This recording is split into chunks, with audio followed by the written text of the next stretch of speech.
And speech सब कुछ मिल जाती है, लेकिन मेन मकसद होता है कि अगर कोई मिसअंडरस्टैंडिंग्स हैं, कोई क्लैरिफिकेशन चाहिए, कोई तफसील चाहिए, कोई किसी की ऑब्जर्वेशन है तो उसको वो डील कर लिया जाए, और वो ताकि बजाय इससे कि वो पेंडिंग रहे जितनी जल्दी हो सके।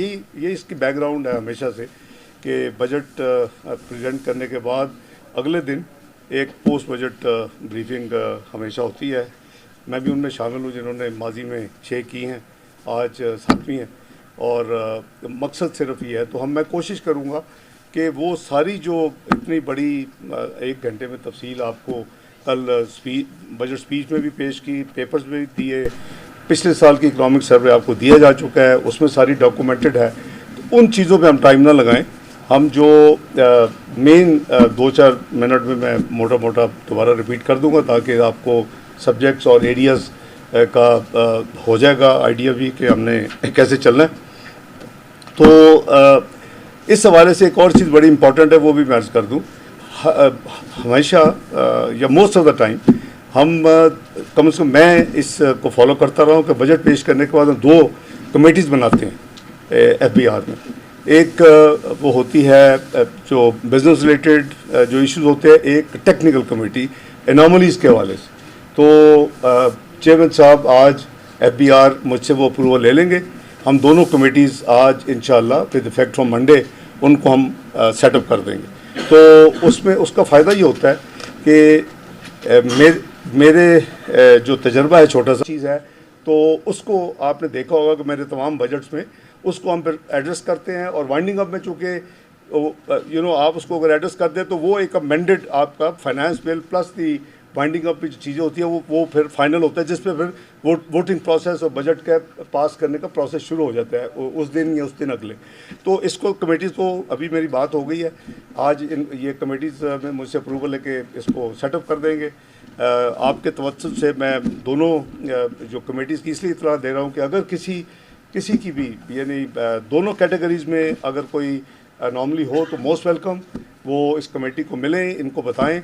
इसी तरह आपको याद होगा कि जो सेनेट की रिकमेंडेशन आती थी, ऐसे भी मैंने साल देखे हैं जब मैं पार्लियामेंट में था कि 30 सेकंड में वो नॉट एक्सेप्टेड या रिजेक्ट हो जाती थी और वो बिल में डाल दी जाती। मैं जेन्युइनली समझता हूँ कि, और उसको मैंने फॉलो भी किया है, कि जो जेन्युइन अगर कमेटी से ऐसी रिकमेंडेशन आए, चाहे वो फाइनेंस कमेटी नेशनल असम्बली हो, चाहे वो अपना स्टैंडिंग कमेटी फाइनेंस सेनेट हो, मैं उनको बड़ा सीरियसली लेता हूँ और उनको फिर हम अकॉर्डिंगली फैसला करते हैं कि जो रियलिस्टिक रिकमेंडेशन हो, जो डूएबल हो और जिन पे अमल दरामद हो सके। यानी ये रिकमेंडेशन की बात करो, अगर अनॉमलीज है तो वो तो डेफिनेटली, अगर अनॉमली है और प्रूव होगी तो उसको तो हम कोशिश ये करते हैं कि हम बाइंडिंग काम करें। तो ये एक प्रोसेस है जो मैंने कहा मैं आपके तवज्जुह से ज़रा एक्सप्लेन कर दूं कि वो इंशाल्लाह विल बी इन प्लेस। अब आते हैं कि आज के जो पोस्ट बजट ब्रीफिंग है, आपको सबको पता है कि जो ग्रॉस फेडरल रेवेन्यू जो है वो 12,163 बिलियन पे इस बजट में पिच किया गया है। इसमें FPR की कलेक्शन 9,200 है और जो नॉन टैक्स रेवेन्यू है 2,963 है। इसमें मैं थोड़ी सी आई नो कि मैंने जो पढ़ा है, सुना है, जो बहस देखी हैं, उसमें मेरा ख्याल है कि क्लैरिफिकेशन देनी ज़रूरी है, अभी दे दूँगा। इसी तरह इसमें स्टेट बैंक प्रॉफिट है 1113, इसमें PDL प्रॉब्लम लेविड के 869 है। इस हवाले से भी मैंने ऑब्जर्वेशन देखी, उसको भी अभी जवाब मैं देता हूँ। जो सूबों में 5,276 ट्रांसफ़र के बाद नेट फेडरल रेवेन्यू जो है वो 6,887 अरब है और टोटल फेडरल रेवेन्यू जो है एक्सपेंडिचर जो हमारा है इस रेवेन्यू के अगेंस्ट 6,887 के अगेंस्ट 14,463 है। उसमें करंट एक्सपेंडिचर 13,320 है। मार्कअप की सबसे बड़ी पेमेंट है 7,303 बिलियन जो इस बजट में रखी गई है। डिफेंस के 1804 बिलियन है। एमरजेंसी एंड अदर्स के लिए 200 हैं। ग्रांट्स 1464 है। सब्सिडीज़ 1074 है। इसके भी मैं आऊँगा। मैंने कुछ देखे हैं यानी लोगों के कमेंट्स कि जी इतनी बड़ी सब्सिडी रख दी 10,074, उसका भी मैं एक्सप्लेन करता हूँ कि उसमें क्या है। आई एम श्योर आपने देख ही लिया होगा। पेंशन्स हैं, पेंशन्स के भी इसमें 761 है। रनिंग ऑफ सिविल गवर्नमेंट के इसमें 714 हैं। इसी तरह PSDP में कुछ बहस होती रही। मैं भी 2 प्रोग्राम्स में गया। कल मैंने वादा किया था तो उनको मैंने उन 950 बिलियन उसमें भी ये डिस्कस हुआ। इसी तरह फेडरल जो डेफिसिट है वो 7,573 यानी -7.2, और प्रोविंशियल सरप्लस के बाद 6,923 विच इज़ 6.54%। तो ये हमने जो है ये हमारी 7.9 था पिछले साल, इस साल जो क्लोज़ हुआ है वो 7 पे हो रहा है, और जो हमारा OFT जिसे हम कहते हैं विच इज़ द फाइनल, तो वो 6.454 प्रोजेक्टेड हमने किया है। ओवरऑल प्राइमरी जो बैलेंस है वो 380 बिलियन पे रखा गया है, और ये 0.4% ऑफ द GDP है। नॉमिनल GDP नंबर 105 ट्रिलियन का है अगले साल के लिए, और इसमें जो हमारे मेन की जो हमारे डेवलपमेंट प्रोजेक्ट्स उसका लिंकेज है कि जाहिर है कि आप अगर डेवलपमेंट करेंगे, जैसे मैंने कहा कि वो भी मैं कुछ जो सवालात कल से उठे हैं मैं उसके जवाब दूंगा, तो वो है कि आप जितनी है कि प्राइवेट सेक्टर पब्लिक सेक्टर दोनों करेंगे तो मुल्क में आपकी तरक्की का पहिया चलेगा। और वो हमने जो पहली दफ़ा मुझे याद है जो लास्ट बजट मैंने पेश किया था 2017-18 का, first time it cross 1 trillion PSDP 1001 था, और अभी उसके बाद पहली दफ़ा एक नई हिस्टोरिक हाई क्रिएट की जा रही है, जो कि पिछले साल 567 जो है जो एक्सपेक्टेड एस्टीमेट रिवाइज एस्टीमेट है उसके नतीजे में ऑलमोस्ट डबल है 1150 बिलियन। तो इस हवाले से ये जो PSDP है इसमें मेनली इंफ्रास्ट्रक्चर के लिए 491.3 बिलियन है, इसमें सोशल सेक्टर के 241.2 बिलियन है, इसमें जिसमें हेल्थ 22.7 है, एजुकेशन हायर एजुकेशन 82 बिलियन है, इसमें SDGs के 90 बिलियन है, इसमें अदर सोशल सेक्टर 46 बिलियन है, और जो इंफ्रास्ट्रक्चर में एनर्जी 86 बिलियन है, ट्रांसपोर्ट और कम्युनिकेशन 263 बिलियन है, वाटर 100 बिलियन है, physical planning and housing 42 billion है। इसी तरह स्पेशल एरिया जो हमारे हैं मर्ज डिस्ट्रिक्ट्स है 57 बिलियन, फाटा पाटा जो मर्ज किए गए हैं साइंस, तो ये मिला के स्पेशल एरियाज़ के लिए 61 बिलियन इसमें रखे गए हैं, और साइंस एंड IT के लिए 33.7 बिलियन रखे गए हैं। इसमें जो production sector food and agriculture के लिए 45 बिलियन रखे गए हैं। इसी तरह इंडस्ट्रीज़ और जो टोटल फेडरल जो मैंने अर्ज़ किया कि 950 बिलियन, और जो PPP और BOT मॉड में जो 200 बिलियन है वो मिला लें तो 1150 है, करीबन 1559 जो है वो इस वक्त सूबों का नंबर है, जो कि मेरे नज़दीक बढ़ेगा क्योंकि इसमें 2 सूबों के 4 महीने के जो है डेवलपमेंट बजट के फिगर्स हैं, पूरे साल के नहीं है, क्यों आइन के तहत सिर्फ 4 महीने का बजट दिया जा सकता है। तो ये मैं समझता हूँ कि अगर ये PSDP को हमने सही तरह अमल कर लिया और इसको ट्रांसपेरेंसी के साथ इसको हमने इन्वेस्ट किया पाकिस्तान में, तो ये जो एक बहस है कि जी 0.29 से 3.5% क्या होगा कि नहीं होगा, इट इज़ ईजीली अचीवेबल। हमने बड़ा मॉडेस्ट टारगेट रखा है, और आई एम श्योर कि जो प्रोफेशनल लोग हैं अगर इन चीज़ों को वो इनबिल्ड करें कि दे ऑन द अजम्पशन कि ये इन्वेस्ट होंगी पाकिस्तान में, तो यू विल फाइंड के 3.5 के शायद लोअर साइड पे हमने जो टारगेट रखा है PSDP का। आपने भी देखा होगा कि ये कोई वैसे भी कोई इतनी अनरियलिस्टिक ये प्रोजेक्शन नहीं है। मैंने कुछ कंट्रीज़ का मतलब एशियन डेवलपमेंट बैंक जो है वो देर ऑलवेज कंजर्वेटिव, वो 2% कह रहे हैं, ये वर्ल्ड बैंक 2% कह रहा है, लेकिन IMF ने खुद का है 3.5% का टारगेट IMF ने अनाउंस किया है कि वो एक्सपेक्ट करते हैं। ब्लूमबर्ग 4% कह रहा है, फिच 4% कह रहा है, अपना जो SMP है स्टैंडर्ड पुअर वो 2-2.5%। तो बहरहाल हमने अपनी जो प्रोफेशनल यानी कैलकुलेशंस के हिसाब से हमने जो किया है उसके हिसाब से ये इंशाल्लाह डूएबल है। तो बेसिकली जो हमारे जो fiscal main macro economic indicators हैं वो चंद यानी जो इम्पोर्टेंट है उसकी मैं जिक्र कर देता हूँ। इकोनॉमिक ग्रोथ जैसे मैंने कहा 3.5%, इन्फ्लेशन प्रोजेक्ट कर रही है Pakistan bureau of statistics planning के साथ 21% अगले साल। FPR का जो रेवेन्यू टू GDP है कलेक्शन 8.7%, ओवरऑल डेफिसिट मैंने इसके 6.54%, प्राइमरी बैलेंस भी मैंने कर दी 0.4%, और पब्लिक डेट टू GDP 66.5%। ना दिस इज़ इम्पॉर्टेंट क्योंकि ये 63% पे 2017 में हमने छोड़ा था, जब मैंने उसके बाद ये 74 के करीब पहुंचा, वो वापस 66.5 पे आ रहा है। देखिए ये कोर है जो आपका debt to GDP means a lot. आपका जो जितनी फिस्कल स्पेस है या बननी है या बचनी है वो ये इस कोर इंडिकेटर। तो अल्हम्दुलिल्लाह we have also kept in mind कि मैक्रो इकनॉमिक इंडिकेटर जो है, क्योंकि वो तो हो ही नहीं सकता कि बस 4 साल में जो डेट स्टॉक डबल हो जाए, जो कि जाने वाले लोग कर गए। पिछली हुकूमत 25 ट्रिलियन से 50 ट्रिलियन पर पहुँचा दिया, अब पब्लिक डेट लायबिलिटी 30 ट्रिलियन से 60 ट्रिलियन पहुँचा दी। वो अफोर्डेबल नहीं है। वो दैट इज़ द को रीज़न कि आपका जो पब्लिक डेट की इंक्रीज़ और उधर से जो 6.5%, मैंने तो 5.5 छोड़ा था मियाँ नवाज शरीफ के साथ, लेकिन जो 6.5% PMLN ने छोड़ा जून 2018 में, वो अब 21% है। तो इससे डबल जेपर्डी, एक तरफ डेट स्टॉक डबल, दूसरी तरफ जो रेट है वो 3.5 टाइम्स, तो 6.5 से 21%, तो दैट्स ए किलर। तो इसी वजह से आप देख रहे हैं कि जो debt servicing is one of the largest item in our budget even this year. Allah करे कि हम इसको ये रिवर्स कर सके इस ट्रेंड को, और इसको रिड्यूस कर सके, और ये जो है वो एक रियलिस्टिक नंबर पे आए, क्योंकि आपकी हर एक परसेंटेज पॉइंट जो है वो आपको अच्छा खासा 250-300 बिलियन कॉस्ट करती है।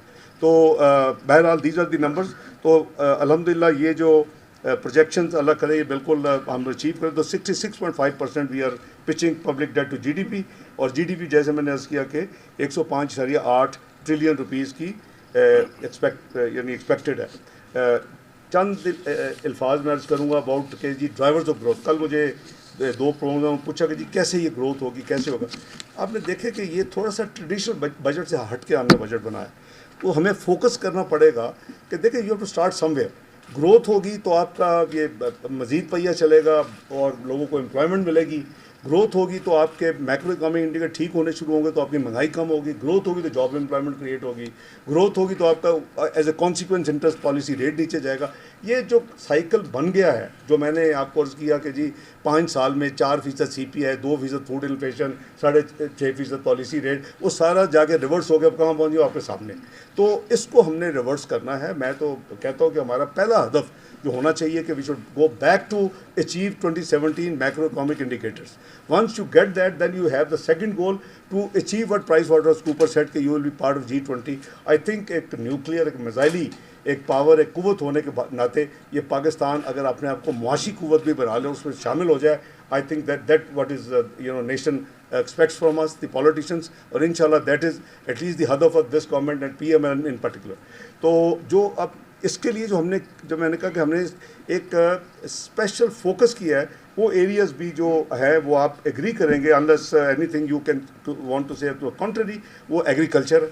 सारी दुनिया कोई इससे इख्तलाफ नहीं करता कि सबसे जल्दी जो आपको डिविडेंड या आपको जो फ़ायदा मिलता है that is from the agriculture sector. इसका क्विकेस्ट रिटर्न मिलता है आपके सब पूरे मैक्रो इकनॉमिक सिस्टम में। तो हमने एग्रीकल्चर पे, मैं तफसील में नहीं जाता, आपके पास मैंने ये आपकी सहूलत की बुकलेट बनवाई है जी, सिर्फ इस वन पे जेब में भी आ जाते हैं सबको, अगर नहीं मिली तो मिल जाएगी।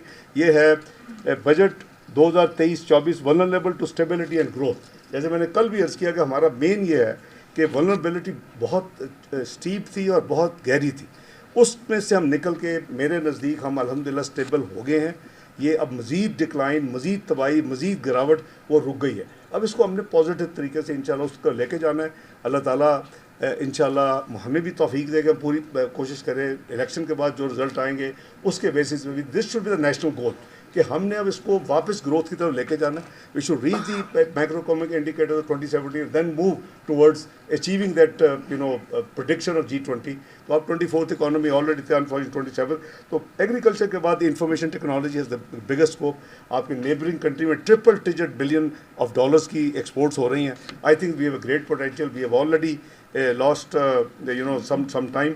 इसमें भी हमने अल्हम्दुलिल्लाह मेजर चीज़ें की हैं।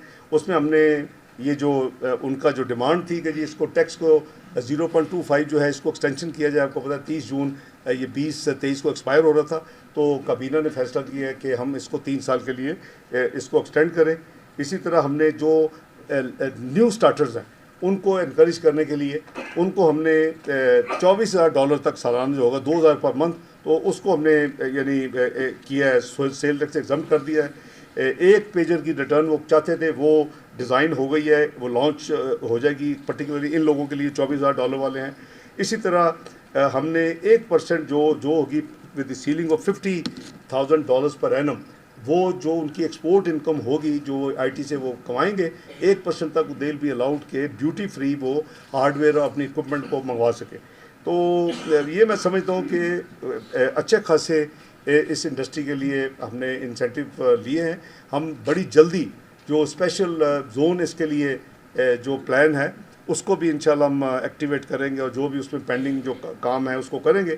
लेकिन इस ये मैं समझता हूँ कि सेक्टर में बहुत बड़ा स्कोप है। एग्रीकल्चर में स्कोप इसलिए है कि आपने देखा कि during the year prime minister ने जब पैकेज दिया तो उसके नतीजे में अल्हम्दुलिल्लाह बड़े पॉजिटिव रिजल्ट्स आए हैं। Wheat is the first bumper crop. तो इसमें आपने देखा कि हमने अपना उस 1800 अरब को जो एक्चुअल कोई 1700 के करीब हो गया है, 1750 के करीब एस्टीमेट है कि ये क्लोज होगा, 2250 अरब रखा गया हुआ next year. We will strictly monitor कि ये जो एग्रीकल्चर क्रेडिट है ये डिस्पर्स हो, क्योंकि इसमें ज़रा फॉलो अप करना पड़ता है, कुछ बैंक ज़रा थोड़े स्लो होते हैं। तो स्टेट बैंक इंशाल्लाह will do their job and इसको हम हमारा अगले साल जो पिच कर रहे हैं 2250 अरब है। इसी तरह जो एग्रीकल्चर ट्यूबवेल्स हैं उसकी बहुत एक्सपेंसिव है, वो उनके अफोर्ड नहीं कर सकते, तो उसको सोलाइज करने के लिए 50,000 ट्यूबवेल्स को अगले साल में 30 अरब रखा गया है। इसी तरह जितनी इम्पोर्टेड सीड्स, ये हमारे नेक्स्ट डोर जो नेबर है उसकी डबल पर एकड़ यील्ड है कई चीज़ों में। उज़्बेकिस्तान में मैं पीछे एक ऑफिशियल विजिट गया, उनके सदर साहब ने बताया कि उनकी हमारी कॉटन की उनकी डबल यील्ड है।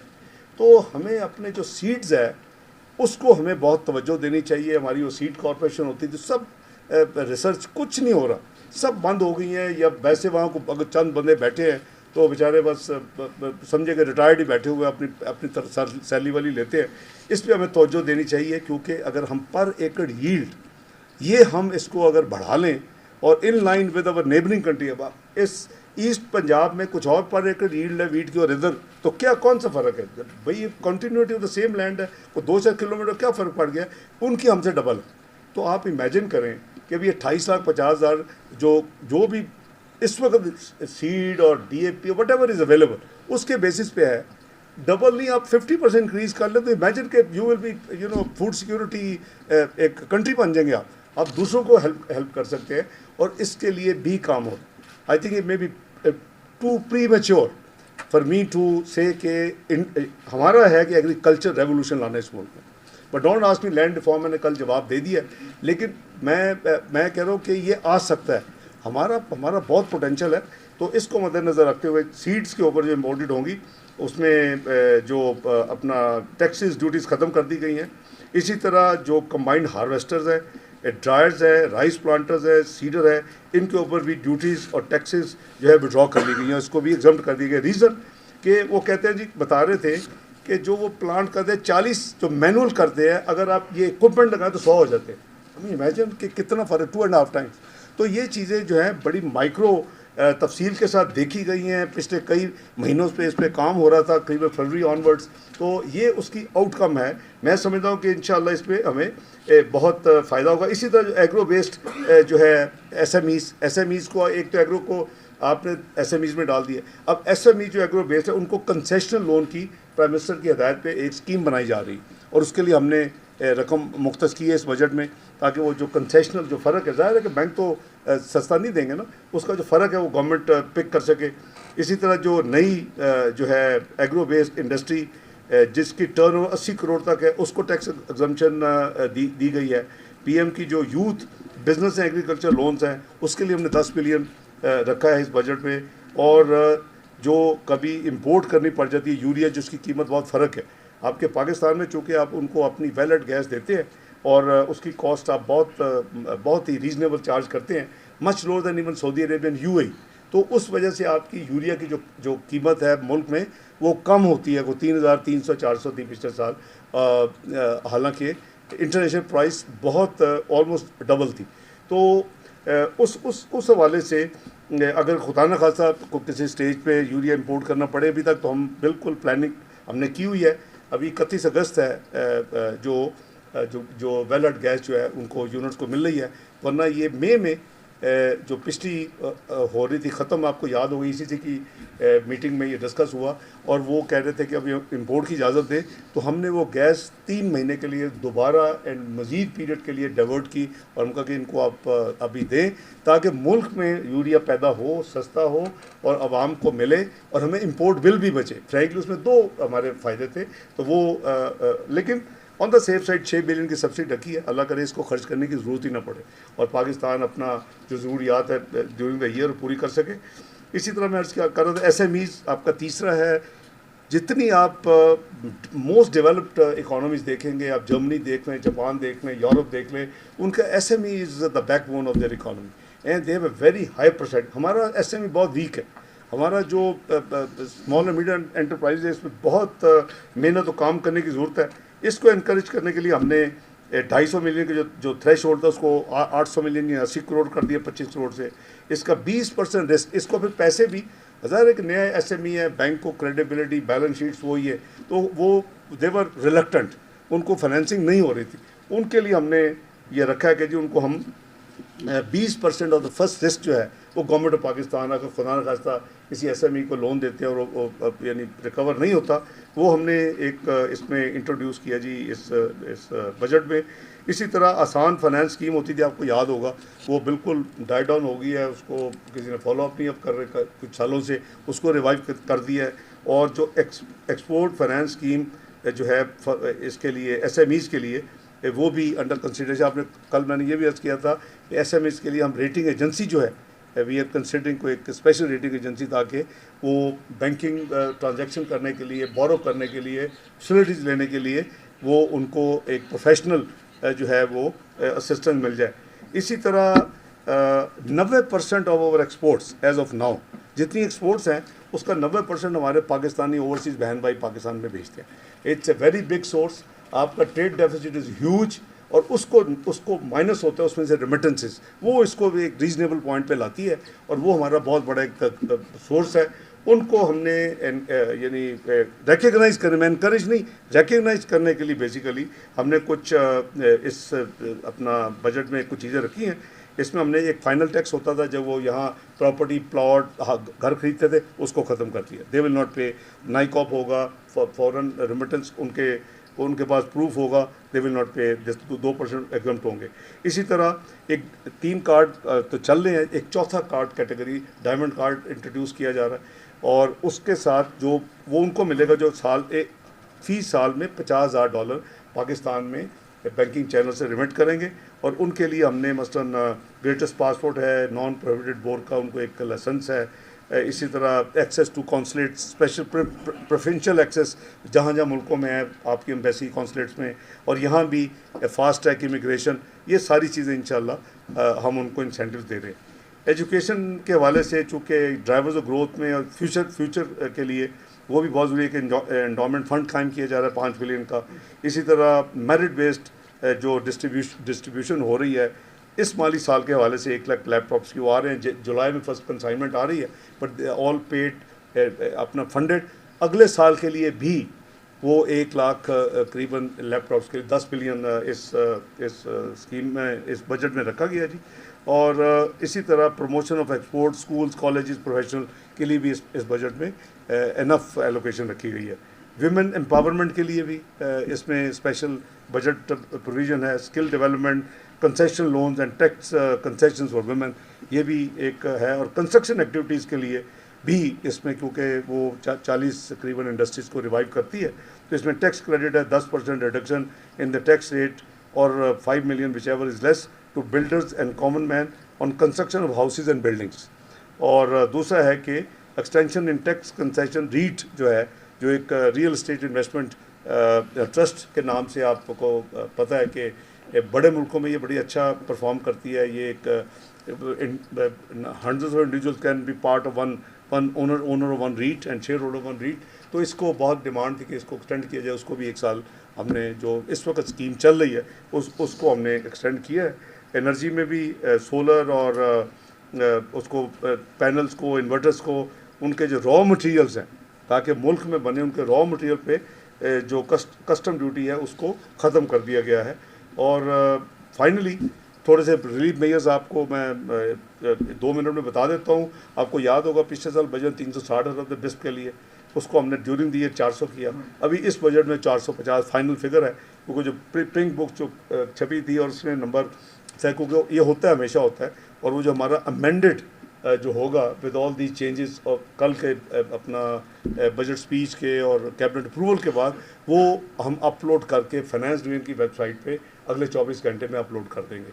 फाइनेंस सेक्रेटरी साहब इंशाल्लाह इंश्योर करेंगे, तो आपको वो वेबसाइट से फाइनेंस डिवीजन की ये अपडेटेड मिल जाएगी। इसी तरह जो अपना आटे पे, घी पे, दालों पे, चावल पे, ये जो इन चीज़ों पे जो टारगेटेड सब्सिडी थी through utility store of corporation, वो दो चीज़ें अंडर कंसिडरेशन है। एक तो ये है कि उसके लिए बजट मुख्तस कर दिया गया है 35 मिलियन का। दूसरा ये कंसिडर हो रहा है, please don't get hold of me कि क्यों 32 करोड़ को कंसिडर किया जा रहा है कि 40 तक कंसिडर कर लिया जाए, कि इसको थोड़ा ऊपर लाया जाए ताकि और लोग जो हैं उससे वो बेनिफिट कर सके। इस वक्त तो 32 स्कोर है आपका 32, जिस पे उनको अब अपना स्कोर कार्ड पे दे पे different price and concessional price in utility stores of Pakistan, पूरे पाकिस्तान में। तो हमने एडहॉक रिलीफ दी है। आई होप के परसों के यहाँ सवाल जवाब थे वो अब गवर्नमेंट को शाबाश देंगे कि I think we tried our best कि जितना इस पे हमने काफ़ी कल अल्हम्दुलिल्लाह कैबिनेट में भी सैर हासिल हर एक के व्यूज़ होते हैं जी। और कीपिंग इन व्यू के जितनी यानी सैलरीड लोगों की, सरकारी मुलाजमीन जितनी उनकी कमर टूटी है इस महंगाई से, उनको पहले हैंड होल्डिंग की ज़रूरत थी। ऐसे ही सेंटीमेंट्स हमारे परसों की यहाँ सर्वे, इकनॉमिक सर्वे में डिस्कस हुए थे। मैंने कहा था मैं नंबर आपको नहीं बता सकता, नंबर जो फाइनल होगा उसी, आई थिंक के it couldn't be better what we did.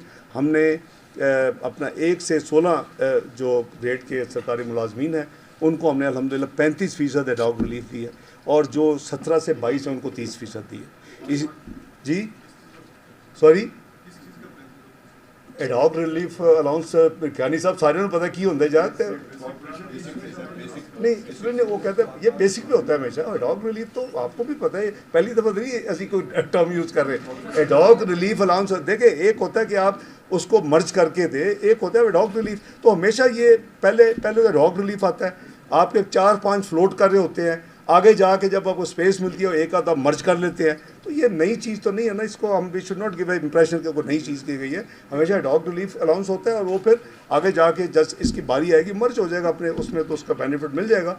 इसी तरह जो पेंशनर्स हैं उनका चूँकि जो भी पेंशन ले रहे हैं उसके ऊपर डायरेक्ट इम्पैक्ट होता है, उसमें उनकी बेसिक या वो चीज़ें अलाउंस वो तो नहीं होती, तो उनको 17.5 है। जनरली रूल इज़ 1 to 2 कि जो आप एडहॉक रिलीफ देते हैं अगर करीबन आधा दे तो वो almost they benefit in the same way, तो उसको 17.5% अक्रॉस द बोर्ड किया गया। जो हमारी जो कम पेंशन थी, जो कि जो बहुत पुराने, अल्लाह उनको मज़ीद ज़िंदगी दे, जो बिल्कुल मिनिमम था 10,000, उसको हमने इंक्रीज़ करके 12,000 किया है अपना। इसी तरह जो हमारे इस तरह के जो थे कुछ अलाउंसेस, उसमें हमने उसमें डेली माइलेज अलाउंस है, उसमें एडिशनल चार्ज है, उसमें ऑर्डरली अलाउंस है, उसमें स्पेशल अलाउंस फॉर डिसेबल्ड है। तो इन चीज़ों को हमने किया। इसी तरह एक मिनिमम पेंशन एक जो था, मैंने जैसे अर्ज़ किया कि 10,000 को, अब अगर उनको वो रिलीफ डाल के यानी 17.5% हो सकता है अभी भी वो 9,000 पे आ जाए, ये 10,000 पे हों, तो अब उनको 10,000 मिनिमम नहीं होगा, अब उनको 12,000 मिनिमम मिलेगा। तो this is standard thing which I think must be done. तो इसमें हमने 20% का इजाफा किया है। इसी तरह जो मिनिमम वेज जो इस ICT में है, इस बुकलेट में ज़रा थोड़ी ये गलती है, काइंडली उसको ठीक भी कर लें। तो 25,000 को 32,000 किया गया, 30,000 नहीं। दिस ऑब्वियसली ये बुकलेट जो है प्रिंट में पहले गई, और ये फैसले आखिरी मिनट में जो कैबिनेट की मीटिंग हुई नेशनल असम्बली में जाने से पहले, तो ये उस पर फैसला था, ये इसको काइंडली आप करेक्ट कर लें, 32,000 है। इसी तरह एक मेनली आप लोगों के लिए एक हेल्थ इंश्योरेंस कार्ड की तजवीज़ थी, वो काबीना ने अप्रूव की है। और मैं समझता हूँ कि ये जो लोग अफोर्ड नहीं कर सकते उनके लिए ये एक अच्छा गवर्नमेंट ने एक स्टेप लिया है, और अल्लाह करे कि ये कामयाबी से ये स्कीम आगे चले और इससे आप मुस्तफ़ीद हों। और लास्टली 2 दफ़ा मेरे माजी के बजट्स में मियाँ नवाज शरीफ साहब जब प्राइम मिनिस्टर थे तो मैंने एक काम किया था, आपको याद होगा 1999 पहली दफ़ा था कि जो बेवा, जो उनकी इनकम नहीं है, जिनकी प्रॉपर्टी नहीं है, और उनके स्मॉल बिजनेस फाइनेंस कॉर्पोरेशन से होती थी, तो उनके जो लोन्स थे वो गवर्नमेंट ने पिक किए थे और उसको राइट ऑफ किया था। दूसरी दफ़ा 2017 में यही काम किया अल्हम्दुलिल्लाह, और मैं समझता हूँ कि स्टेट की जिम्मेदारी है कि जैसे आप बिस्प में एक कम आमदनी वाले लोगों की हैंड होल्डिंग करते हैं, आप अभी इंक्रीज 35% आप which sounds obviously very very reasonable and very smart. तो उसी तरह हमने जो इस वक्त स्मॉल बिजनेस तो आपको पता है मर्ज हो चुकी है एसएमई में, अभी जो है हाउस बिल्डिंग फाइनेंस में जो डाटा हमने मंगवाया स्टेट बैंक के लिए उसमें काफ़ी विडोज़ हैं जो लोग जिनकी डेथ हो गई और वो अफोर्ड नहीं कर सकते और वो वर्चुअली बैड लोन्स भी हैं होंगे क्योंकि उनकी बड़ी अपनी फाइनेंशियल हालत ठीक नहीं है। तो उसका फैसला किया गया है अल्हम्दुलिल्लाह। तीसरी दफ़ा अल्लाह ताला इस दफ़ा शहबाज शरीफ साहब की प्राइम मिनिस्टरशिप में मुझसे काम ले रहे हैं। दिस वाज एन आइडिया कि हमें कोशिश करनी चाहिए कि जहाँ भी हम ये बाई दी वे आपको याद होगा बिस्प का आइडिया भी अल्हम्दुलिल्लाह 2008 में मैंने दिया और वो उस वक्त मैं कैबिनेट में था और जो ब्लूप्रिंट बजट मैंने छोड़ा था उसमें 34 बिलियन की एलोकेशन भी छोड़ के गया था और उसका नाम जो है वो फिर बाद में पब्लिक हुआ जब बजट पेश हुआ। हमें 13 मई 2008 को हमने रिज़ाइन कर दिया, जजेस रेस्टोर नहीं हुआ उस वक्त, एक पॉलिसी डिसीजन था 6-7 हफ्ते के बाद। तो वो उस वक्त ये इनकम सपोर्ट फंड जो है बिस्प के नाम से इंट्रोड्यूस हुआ। 34 बिलियन 5 साल में 40,000 रुपये गया। हमें 2013-18 में स्पेस मिली, हमने 124 से उसको अल्हम्दुलिल्लाह 40 अरब से 124 पे लेके गए। और इस टेन्योर में मैं समझता हूँ कि फास्टेस्ट ग्रोथ है कि जब ये गवर्नमेंट आई है तो बिस्प का बजट 250 अरब, अब इस साल यानी आप कह लें 14-15 महीने में but will cover the physical year, तो 2 साल के अंदर 250 अरब जो है वो 450 अरब पे जा रहा है। इससे ह्यूज इंक्रीज़ अल्हम्दुलिल्लाह 80%। तो बस अल्लाह ताला कबूल करे ऐसे काम। हमें मैं समझता हूँ कि इस्लामिक रिपब्लिक ऑफ पाकिस्तान में हर एक को ये सोचना चाहिए कि हम अपने उन जो कमज़ोर बहन भाई हैं उनका ज़रूर ख्याल रखें, जितनी स्पेस मिल सकती है उनके लिए हम वो एलोकेट करें। इससे पहले कि मैं आपको तकलीफ़ दूँ और आपसे मैं पूछूँ, जो चीज़ें कल रात से अब तक मेरी और मेरी टीम की यानी नॉलेज में और इंफॉर्मेशन में आए हैं कि क्या क्या कन्फ्यूजन या डिस्कशंस हैं, वो मैं समझता हूँ कि जो मेन मकसद है उसको क्लैरिफाई करना भी बहुत ज़रूरी है। वो चंद चीज़ें हैं जो हमने कल से आज तक नोट की हैं एज ऑफ टुडे। एक तो ये है कि जी ये पाटा जो कि न्यूली मर्ज डिस्ट्रिक्ट्स हैं NMDs, उसके हवाले से काफ़ी क्वेश्चन थे कि जी ये एग्जाम्पशन कुछ लोग कहते हैं हुई है, क्यों हुई है, बहुत डिबेट चल रही है ज़ाहिर है। लेकिन ये जो प्राइम मिनिस्टर अभी रिसेंटली पेशावर में गए थे जहाँ तमाम पॉलिटिकल पार्टीज़ KP से मौजूद थी और उनकी जो केयर टेकर गवर्नमेंट मौजूद थी, गवर्नर हाउस में मीटिंग गवर्नर साहब भी थे, तो ये उस मीटिंग में ये अच्छा खासा इसके ऊपर डिस्कशन हुई और वहाँ की एक बड़ी यानी ऑलमोस्ट यूनानिमस ये रिक्वेस्ट थी कि इसको एक्सटेंड किया जाए। तो उसको हमने इसलिए एक साल की एक्सटेंड किया है, इसका आपने देखा कल हमने कर दिया। रात मुझे बहुत हैरानगी हुई कि कुछ टेलीविज़न पे टिकर चल रहे थे कि जी दूध के ऊपर 9% सेल टैक्स लग गया।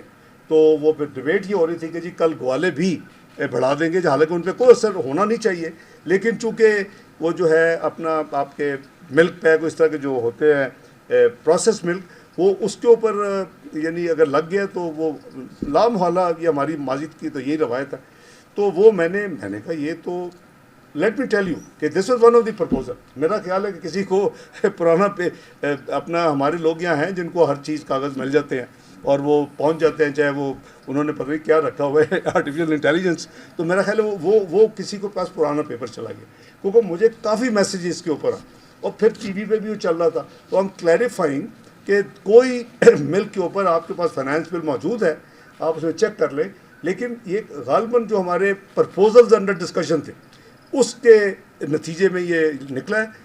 By the way this was the precise reason कि जिस पे प्राइम मिनिस्टर ने एग्री किया कि फिर ठीक है कि क्योंकि अगर ये होगा तो मेरी भी ये व्यूज़ थे कि ये ग्वाले जो है वो अगले दिन पूरे पाकिस्तान में 10% उन्होंने इंक्रीज़ कर देनी कीमतों दूध की। तो वो हर यानी गरीब से गरीब की भी रिक्वायरमेंट है, चाय के लिए, बच्चों के लिए। और आपको पता होगा कि ऑलमोस्ट 90% जो है वो ये नॉन पैकेज में इस्तेमाल होता है। मेरा ख्याल है चेयरमैन साहब क्या नंबर ऐसी है।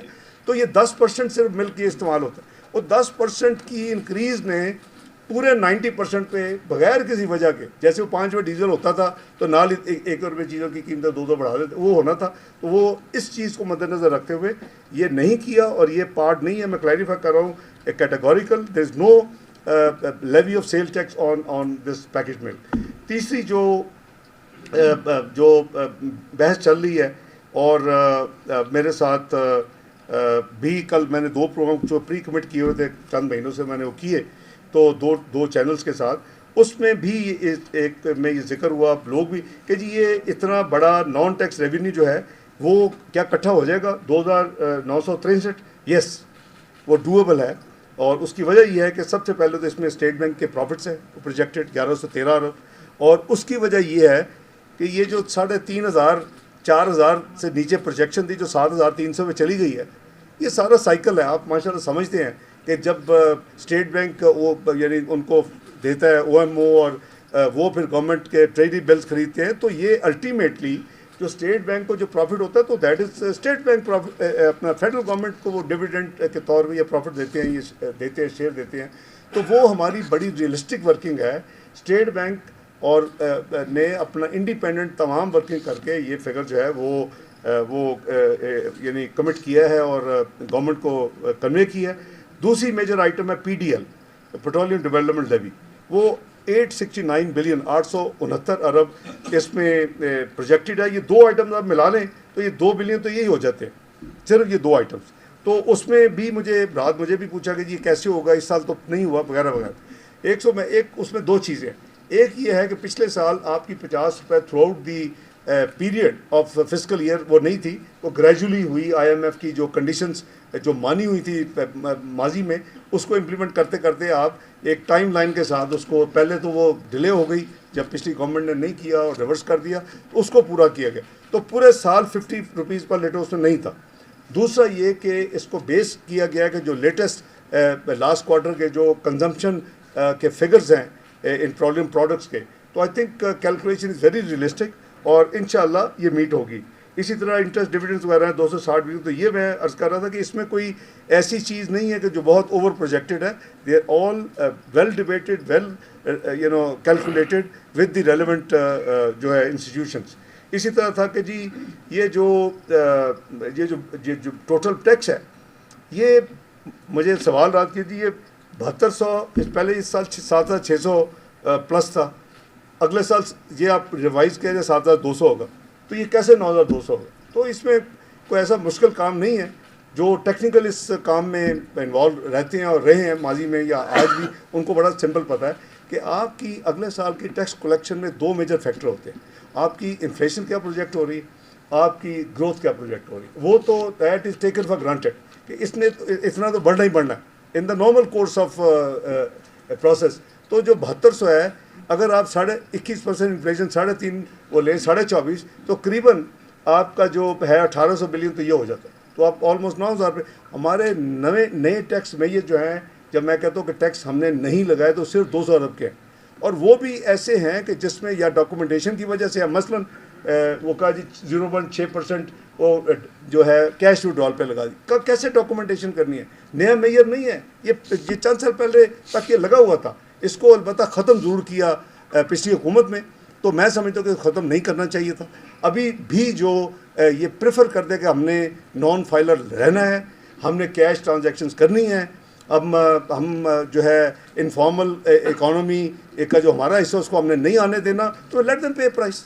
तो मैं समझता हूँ कि ये मैं इसको एज सच टैक्स नहीं गिन रहा।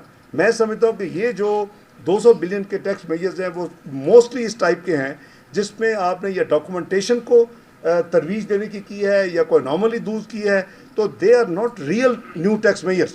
और ये भी डायरेक्ट है बाय द वे, ये इन्फ्लेशनरी भी नहीं है। इसमें ऑलमोस्ट 180 चेयरमैन साहब 175 billion out of the entire amount of about 205 billion के जो नए मेजर्स हैं वो डायरेक्टली इम्पैक्ट करेंगे, यानी जो निकाल रहे पैसे उसके ऊपर पड़ने हैं, तो उसका कोई इन्फ्लेशनरी नहीं है इम्पैक्ट जो है। इसी तरह जैसे मैंने कहा रिवाइवल ऑफ एक अच्छी स्कीम है टू डिस्करेज कि जी आप कैश की बजाय उसको आप इस्तेमाल करें। इसी तरह PDL के रेट पे भी मुझे रात सवाल हुआ कि जी क्या आप कोई बढ़ाने जा रहे हैं। मेरी इस गवर्नमेंट की कोई इंटेंशन नहीं है, लेकिन वो 4 शेड्यूल में ऑलरेडी फेडरल गवर्नमेंट की पावर है, ये एनॉमली है कि 5वें शेड्यूल में नहीं थी, वो दी गई है। बट दैट डजंट मीन कि उसको हमको इस्तेमाल करके तो 50 रुपये लीटर से ऊपर जाने का कोई प्लान है, कोई ऐसी बात नहीं है। But it is just to remove that anomaly कि 5 शेड्यूल्स हैं, 4 में गवर्नमेंट के पास है कि वो they can change, but they 5वें में नहीं है जिसमें फॉल करती है।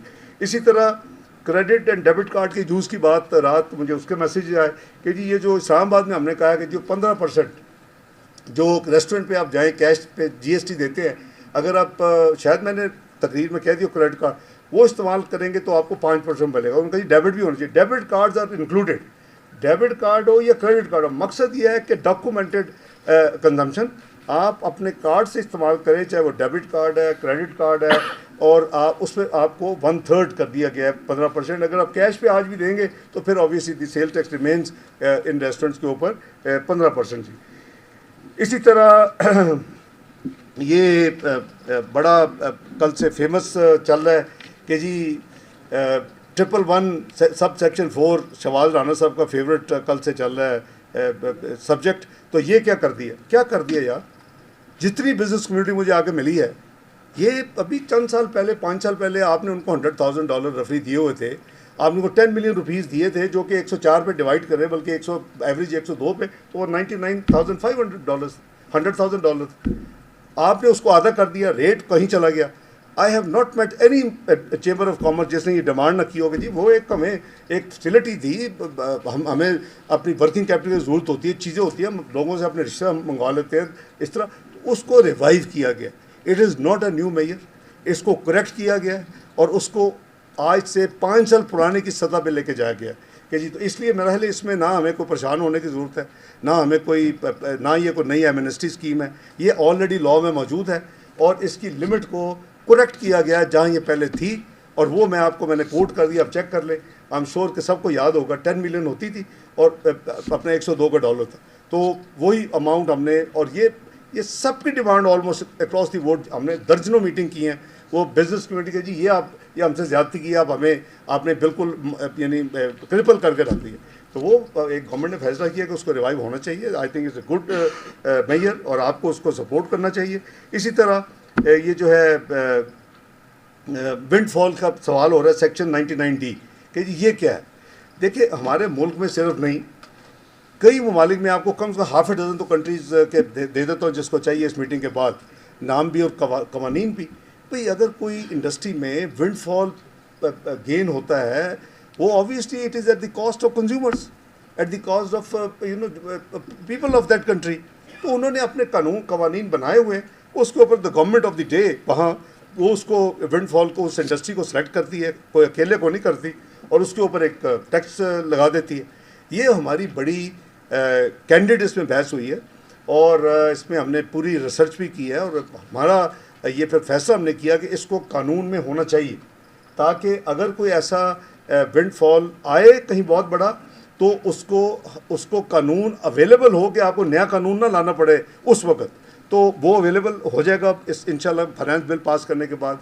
ना रेट पे हमारी काफ़ी बहस हुई, किसी ने कहा जी कि 90% होना चाहिए। देखिए एक प्रोफेशनल हमारी ये नहीं है कि हम अकेले बैठ के मैं फैसला कर लेता हूँ या प्राइम मिनिस्टर बेचारे फैसला कर लेते हैं।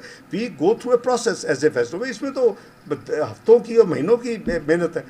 तो उस पर मैंने अर्ज़ किया कि 50 से ज़्यादा नहीं होनी चाहिए। यू मे आस्क व्हाई, क्योंकि 39% जनरली आपका टैक्स रेट है ऑन दी कॉर्पोरेट सेक्टर, और CVT सॉरी स्पेशल टैक्स आपने सुपर टैक्स लगाया हुआ 10% तक, तो उसको हो गया 49।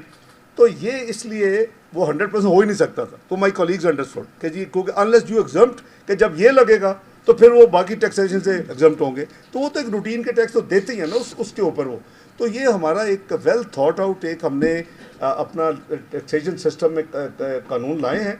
इंशाअल्लाह it's a very positive thing, और जहाँ ये ज़रूरत होगी, जो अननेसेसरीली जो सेक्टर या जो अपना सेगमेंट अपना कंज्यूमर को और आवाम को गैर ज़रूरी उनको एक्सप्लॉयटेशन, मैं तो कहूँगा कि ज़रिए इस तरह के पैसे बनाएगा, तो तो मैं समझता हूँ कि फिर ये पैसे bulk of it should come back to the exchequer, ताकि वो आवाम के लिए इस्तेमाल किए जाएँ। तो ये कानून उस हवाले से है। I hope I am clear. अगर कोई और सवाल होगा मैं अर्ज़ कर दूँगा। कुछ हुआ कि जी बहुत ज़्यादा हमने सब्सिडीज़ दे दी। मैंने भी आपको सब्सिडीज़ का नंबर भी दिया भाई दी कि सब्सिडीज़ का नंबर है हमारा ऑलमोस्ट 1,000 यानी 1,074 और समथिंग 1074 आई थिंक। तो वो बेसिकली उसमें over 900 billion is power sector loan. अब मैं इसको सिर्फ क्लियर कर रहा हूँ। मैं समझता हूँ इस पे हमें मज़ीद मेहनत करने की ज़रूरत है इस सेक्टर के ऊपर, और इंशाअल्लाह हमने ऑलरेडी बहुत काम किया इन पिछले 7-8 महीने में इसके ऊपर। और दैट्स वाई ये एक मेजर स्टम्बलिंग ब्लॉक था between us and the IMF programme, और वर्ल्ड बैंक का भी आपको पता है वो इसी हवाले से एक पेस प्रोग्राम भी है।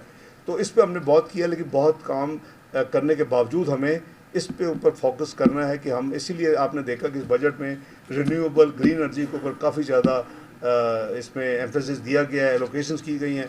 तो ये इस हवाले से मैं अर्ज़ करूं कि ये कोई नई मेजर सब्सिडी नहीं दी जा रही।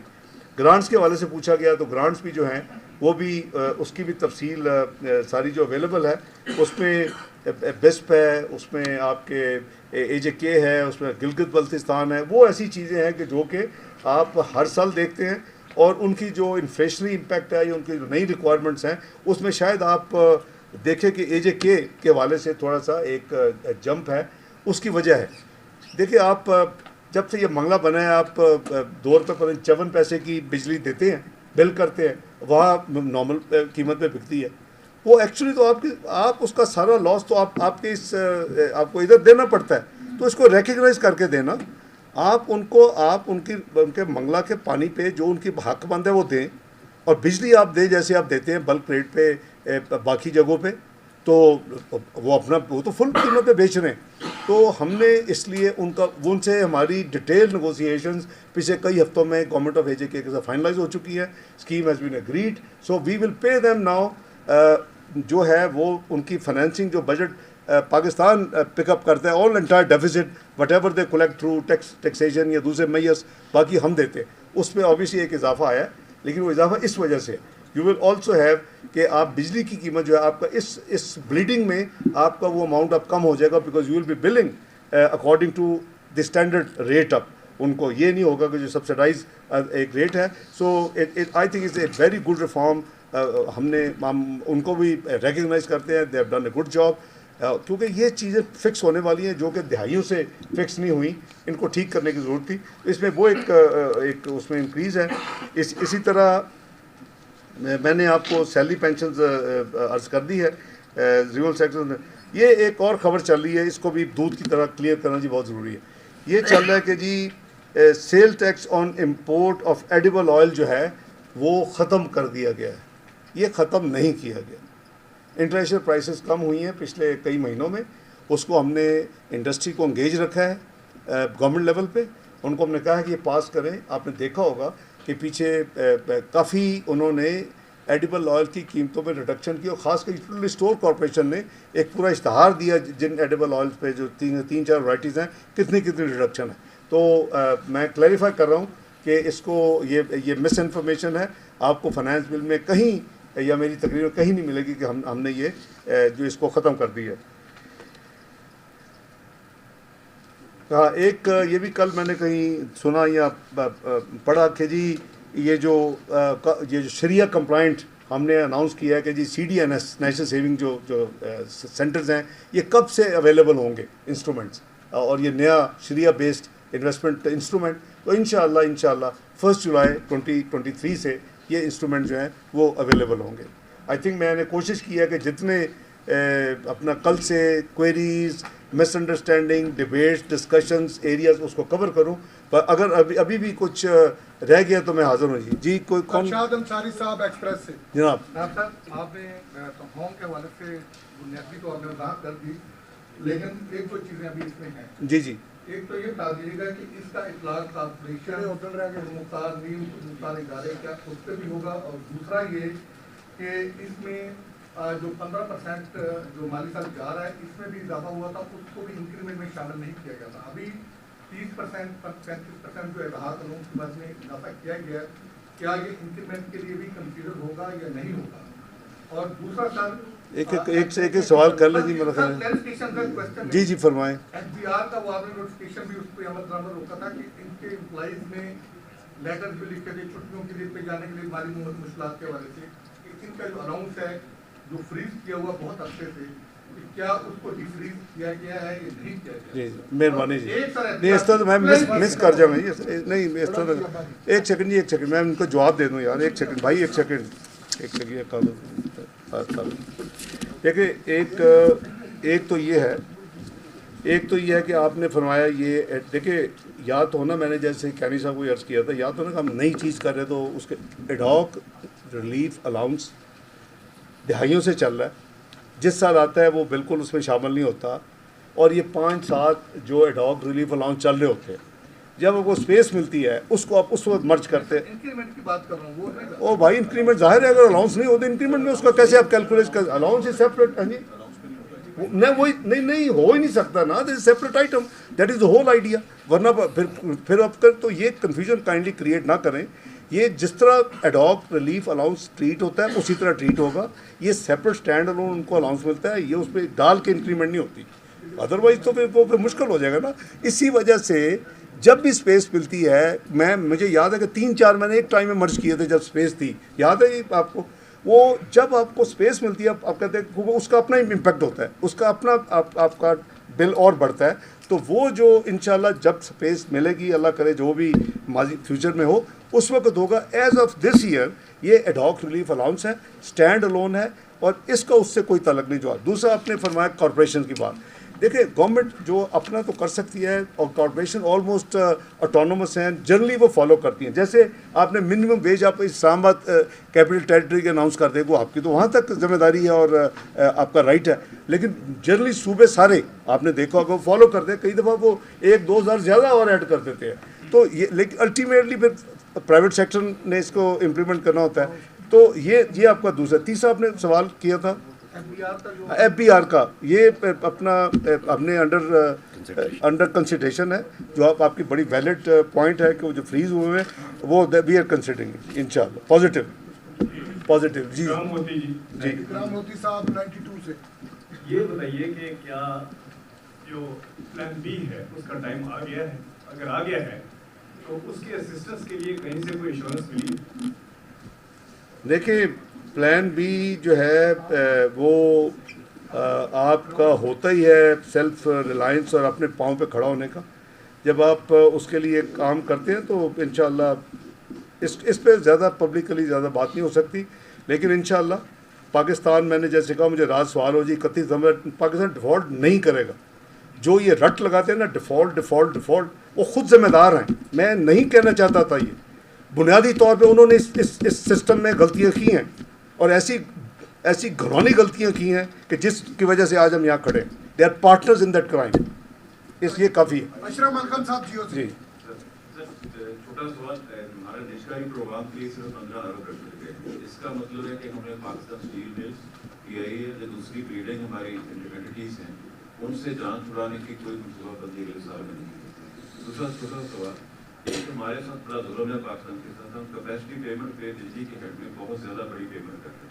एक तरफ हम उस बिजली के पैसे दे रहे हैं जो इस्तेमाल नहीं करते, दूसरे बहुत बड़ी तादाद पाकिस्तान में ऐसे खासतौर से बलूचिस्तान में जिनको बिजली के कनेक्शन मुहैया नहीं किए जाते, सॉरी जिनको बिजली के नए कनेक्शन ही मिलते, लाखों की तादाद में दरखास्तें पैनल पड़ी हैं हर डिस्ट्रीब्यूशन कंपनी में। इसमें कोई ऐसा इसको एडजस्ट किया जा सके कि लोगों को बिजली भी मिल जाए, हमारी कैपेसिटी पेमेंट के चार्जेस भी कम हो सके। एक सर रुपये का सवाल नहीं है, एक बहुत बड़ा जुल्म सर इस्लामाबाद में हो रहा है। हमारा जो मिनिमम वेज है सर इम्प्लीमेंट नहीं हो रहा। हमारे जितने भी गार्ड ड्यूटी करते हैं 12 घंटे की ड्यूटी करते हैं, किसी को मिनिमम वेज नहीं मिलती। इसका भी गवर्नमेंट हाल कर सकती है तो मिनिमम वेज ही मिल जाए और की ड्यूटी टाइमिंग इंश्योर हो जाए। मैं अर्ज़ करता हूँ अशरफ साहब, ये जो आपने पहला फरमाया, देखें ये तो एक आपने सॉवरन कमिटमेंट्स की हुई हैं, एक आपको तो पता है कि पिछले साल 1.5 साल में एक राउंड हुआ, उसमें कोई टैरिफ की रीएडजस्टमेंट्स हुई और काफ़ी एक प्रोसेस हुआ जिसको अभी इसको मैं समझता हूँ कि हमें बड़ा प्रूडेंटली देखना पड़ेगा, लेकिन चूँकि उनके जो फाइनेंशियर और जो लेंडर्स हैं वो अब्रॉड हैं और सब ने आपके साथ जो कॉन्टैक्ट किए हुए हैं वो डॉलर टर्म में आपको पेमेंट करनी होती है, ठीक है ना जी, क्योंकि उन्होंने अपने लोन्स लिए हुए हैं। ये एक ऐसी चीज़ है कि हुकूमत इसको बड़े गौर से स्टडी कर रही है, लेकिन आपको सारी चीज़ें मद्देनज़र रखनी होंगी। फिर आपकी एक बदनामी होती है कि जी ये सॉवरन कमेटी के बावजूद ये री एंगेज कर दी है। बदकिस्मत एरिया है। मुझे याद है कि 97 में भी इस पर जो कुछ हुआ आपको याद होगा, एक सरताज जी साहब की कमेटी बनी, फिर गौर यूसुफ की कमेटी बनी, फिर वर्ल्ड बैंक की रिक्वेस्ट पे फिर प्राइवेट सेक्टर की कमेटी बनी, मिलेट ट्रैक्टर के एमडी को लगाया गया उसका हेड। तो मुझे वो सारी याद है कि काश कि हम अपने आप को जो है ना इस सेक्टर को रिफॉर्म करें। हम 1000 बिलियन सब्सिडी सालाना नहीं दे सकते और ना होनी चाहिए, इसे ह्यूज अमाउंट। तो इसके मैं यही अर्ज़ करूँगा कि गवर्नमेंट इसमें प्राइम मिनिस्टर बड़ी दिलचस्पी लेते हैं, पावर डिवीजन की मीटिंगें बार बार करते हैं। डिस्को जो आप है बिल्कुल सही है, one of the highest non recovery is QESCO, और ये हमारी बदकिस्मती है कि एक तरफ हमारा इतना रिक्वायरमेंट्स है और टाइट पोजीशन है, और दूसरी तरफ रिकवरी में probably one of the best is I think Faisalabad and Islamabad. तो ये दोनों बड़ी अच्छी हैं। तो एक आपने देखिए कुछ फैसले हुए हैं वो आज से नहीं कई दहाइयों से हुए। वो अगर आप उनका खोलना चाहते हैं तो शायद ये वक्त ना हो, आने वाले इलेक्शन के बाद होना चाहिए। मसलन आपने एक फैसला किया जो लोएस्ट डिस्को है पाकिस्तान में, वो पूरे पाकिस्तान में उसका रेट लगेगा, इवन कैस्को पे वही लग रहा है कराची इलेक्ट्रिक में। क्या हम उसको रियलाइज़ हमने किया जो ये फैसला किया कि पाकिस्तान में अगर 10 डिस्को हैं, एक का एवरेज रेट जो है वो 15 रुपये है, दूसरे का 16 है, अगले का 17 है, 18 है, 20 है, 22 है, 24 है। आप हर डिस्को का डिफरेंशियल आप ये बजट पे कर रहे हैं। भाई आप एवरेज ही लगा देते यार, ताकि जो कुछ बेहतर परफॉर्म कर रहे हैं, जो बुरे परफॉर्म कर उनकी एवरेज हो जाती, कम से कम कॉस्ट तो टोटल रिकवर हो जाती। क्या आज आप कर सकते हैं? I think it's a very big question and as a set के ये सेक्टर जो है वो इसको पूरी तरह देखा भी जा रहा है।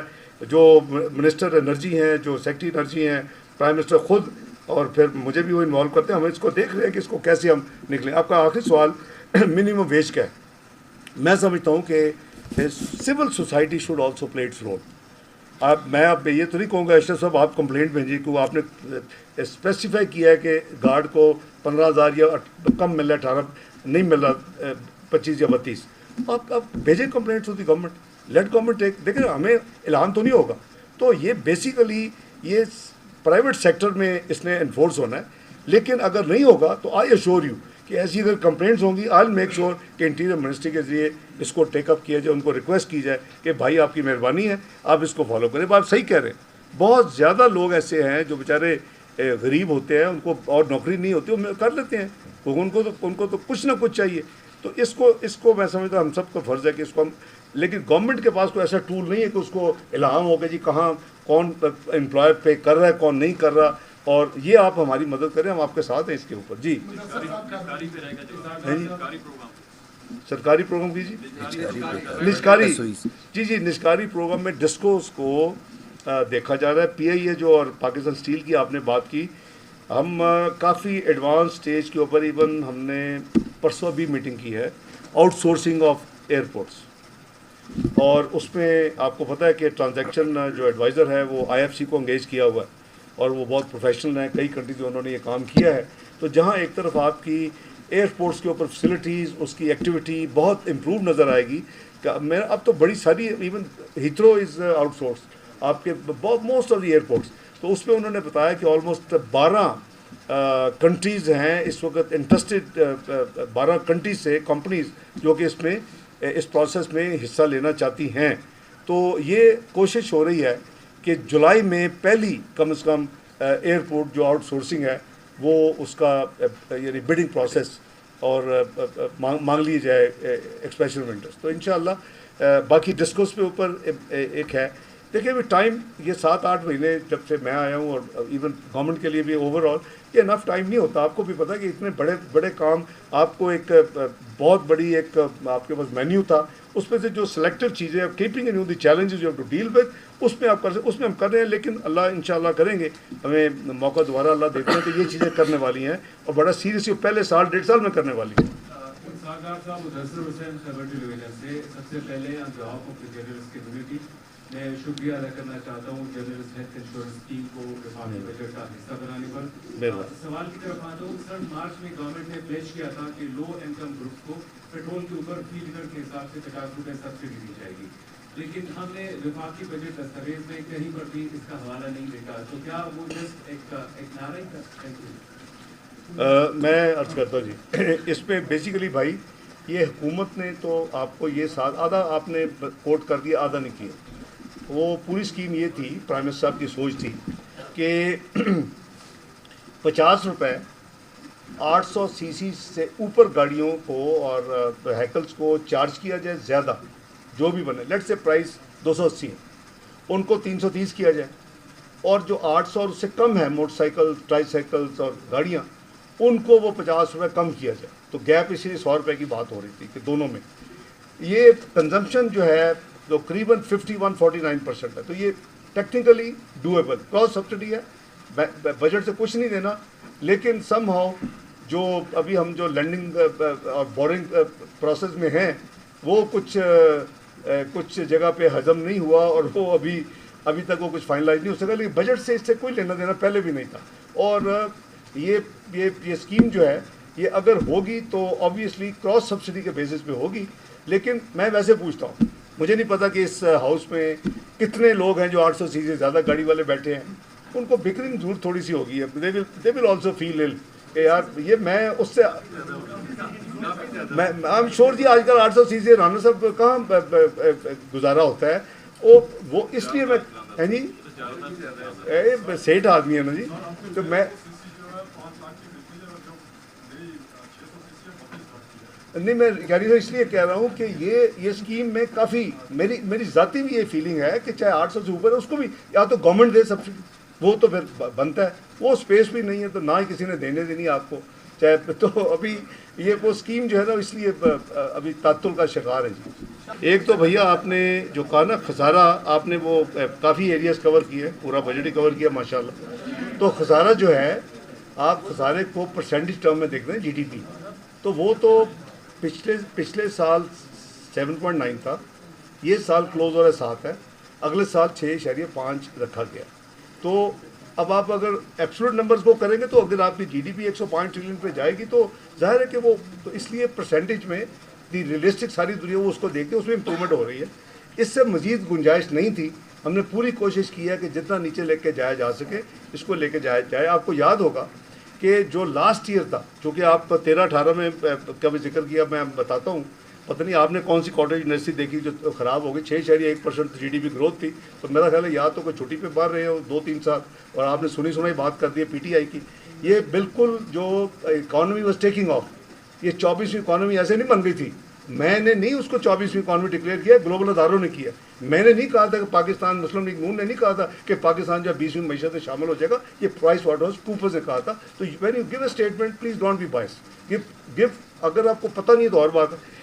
तो इस जो आपने एक्सपोर्ट्स की बात की, देखें हम पूरी कोशिश कर रहे हैं भैया कि एक्सपोर्ट्स को हम इनकरेज करें, लेकिन उससे आप हमारी देखें कि जो प्रायोरिटी एरिया थी, जब हम मुश्किल तरीन फेज़ में इस साल में गुजरे हैं, ये देखें ना आपके पास 2 चॉइसेस थी, आप या तो बिजनेस एज यूजुअल कर, जिसने हम इम्पोर्ट करनी है वो दें, या आप फिर अपना कह लेंगे जो हमारी पहली जो है चैलेंज वो कि हमने इंशाल्लाह जो मर्जी ये कहें स्टूडेंट इंटेलेक्चुअल पंडिट्स और माजी के गुनाहगार के हमने ये डिफ़ॉल्ट हो रहा है, हमने डिफ़ॉल्ट नहीं होना, या हमारा ये ऑब्जेक्ट। आई थिंक डिग्निफाइड जो नेशंस हैं उनका यही होना चाहिए क्योंकि हमने अपने डिग्निटी पे पाकिस्तान के उसको आंच नहीं आने देनी, हम अपना पेट काट के बाकी चीज़ों पे हम कॉम्प्रोमाइज़ करें, यही किया हमने अल्हम्दुलिल्लाह हर पेमेंट वक्त पे की, वो जो कहते हैं बॉन्ड पे ही नहीं होता वगैरह वगैरह।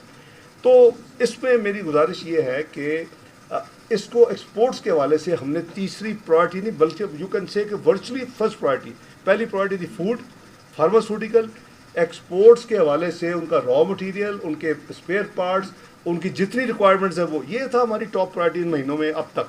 तो मेरा ख्याल है कि बाकी यस कॉन्ट्रैक्शन तो हुई है ना ओवरऑल बिजनेस की, तो उसमें तो सबको पता है, इसीलिए तो हमारी 0.29 हुई है। लेकिन उसके क्या did we have a choice? Choice तो दूसरी बहुत खतरनाक थी। आप ज़रा 2, 4, 6 महीने आपका लास्ट क्वार्टर और पिछली जो पीटीआई गवर्नमेंट थी कितना ड्रेन हुआ फॉरेन रिजर्व, 6,400 बिलियन एक क्वार्टर में। तो मैं अगर वो स्पीड होती तो आपको ज़्यादा 1.5 क्वार्टर और मिल जाता। तो हमें ओवरऑल देखना है कि हमने पाकिस्तान को, तो ये हमारा सबका कंबाइन मेरा भाई है।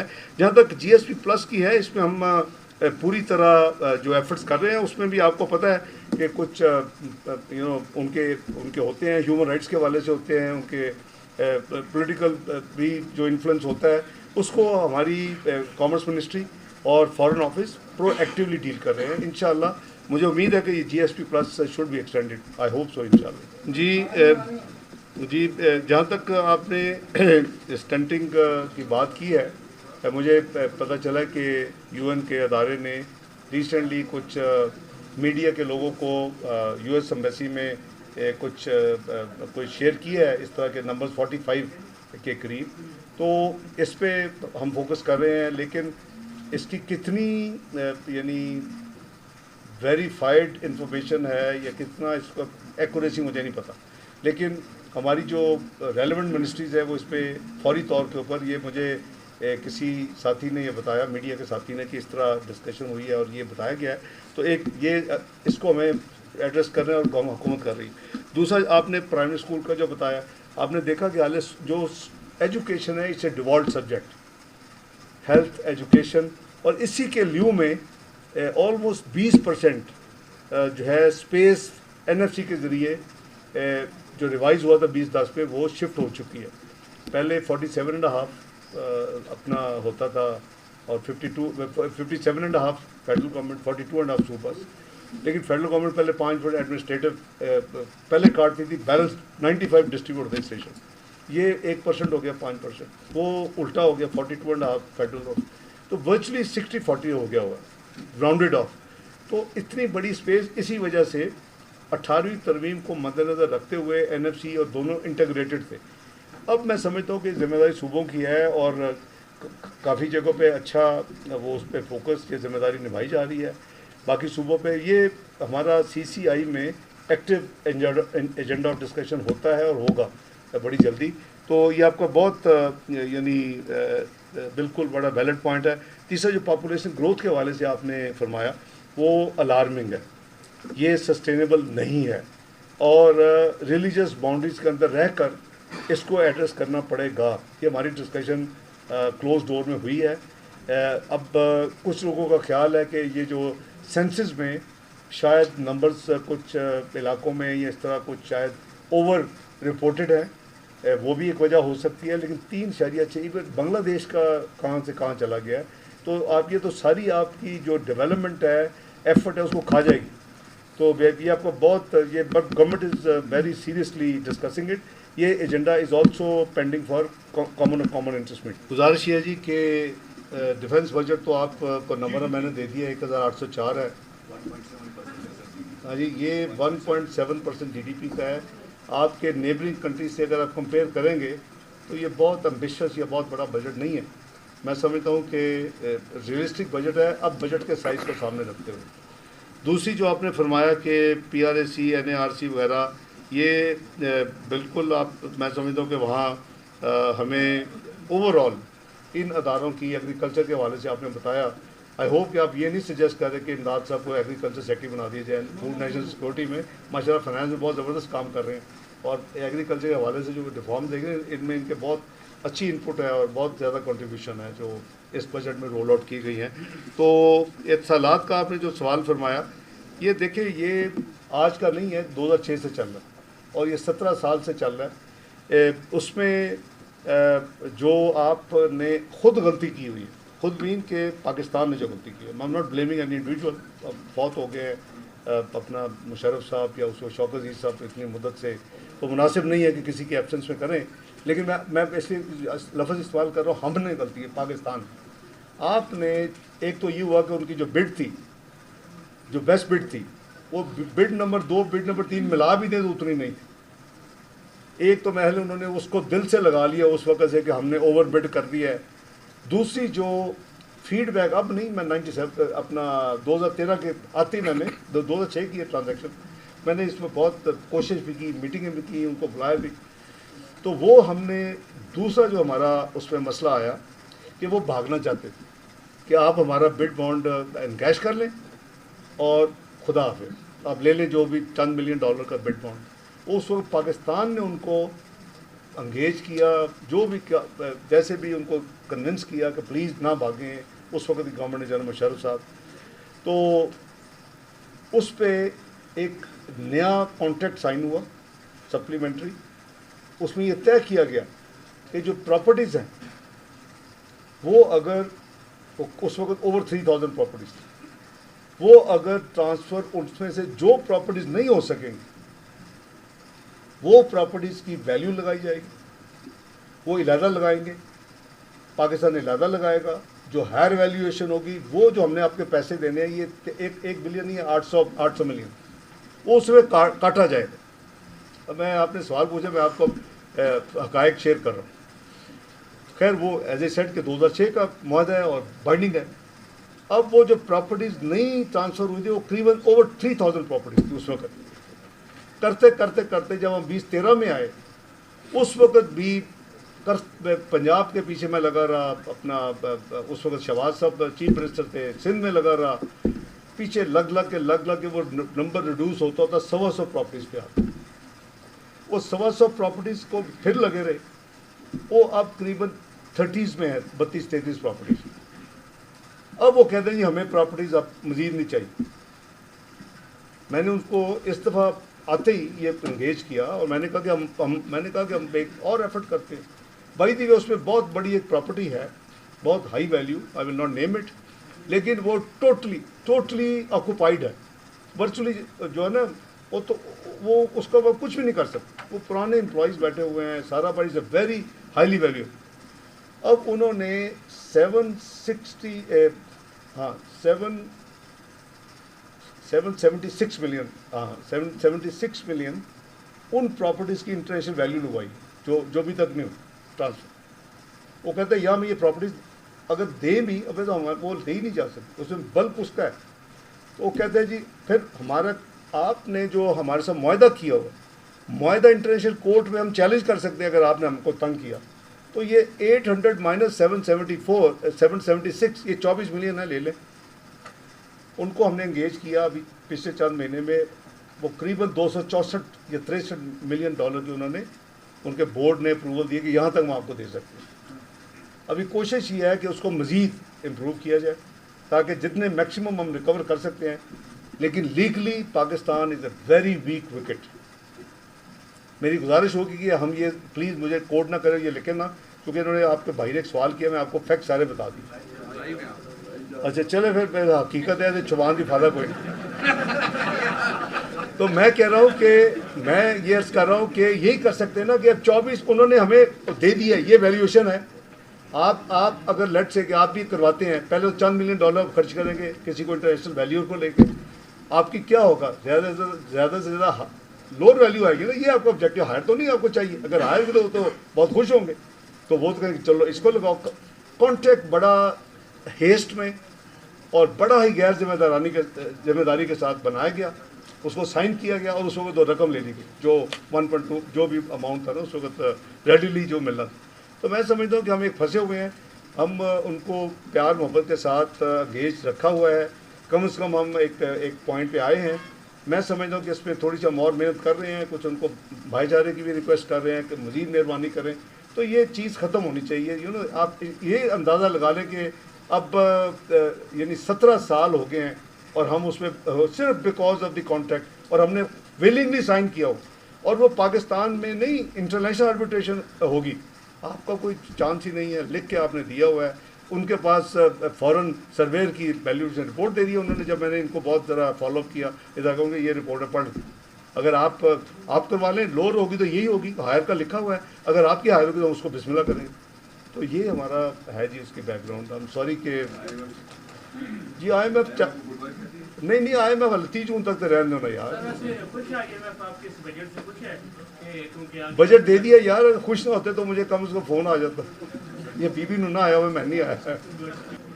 भाई जहाँ तक आपने एग्रीकल्चर रिसर्च की बात की है, ये मेन बजट में उस बजट का हिस्सा है जो कि food national food security ministry में एलोकेट होता है। वो सब एलोकेशन उनकी हैं। मेन बजट में जो आपके पास पेश होता है वो मेनली फाइनेंस डिवीज़न का या एक वन लाइनर ये इस तरह का तो पिंक बुक में मौजूद है। वो इट इज़ देयर रिस्पॉन्सिबिलिटी। मैं बिल्कुल चेक कर लूँगा। अब आपने कहा कि उन्होंने क्या रखा है या कैसे रखा है, इसी चीज़ को मद्देनज़र रखते हुए कि अभी अगर हम रिसर्च हो भी जाए जो कि नहीं हो रही, आप सही कह रहे हैं, कई सालों से नहीं हो रही, और उनको डेवलप करते करते पता नहीं कितना साल 2 साल लगेंगे, तो इसीलिए जो इम्पोर्टेड सीड के ऊपर तमाम टैक्सेस ड्यूटीज़ ख़त्म की गई कि अभी आप चाहे इंपोर्ट करके अपनी करें, उसके बाद अल्लाह करे कि तो बैलेट आपका पॉइंट है।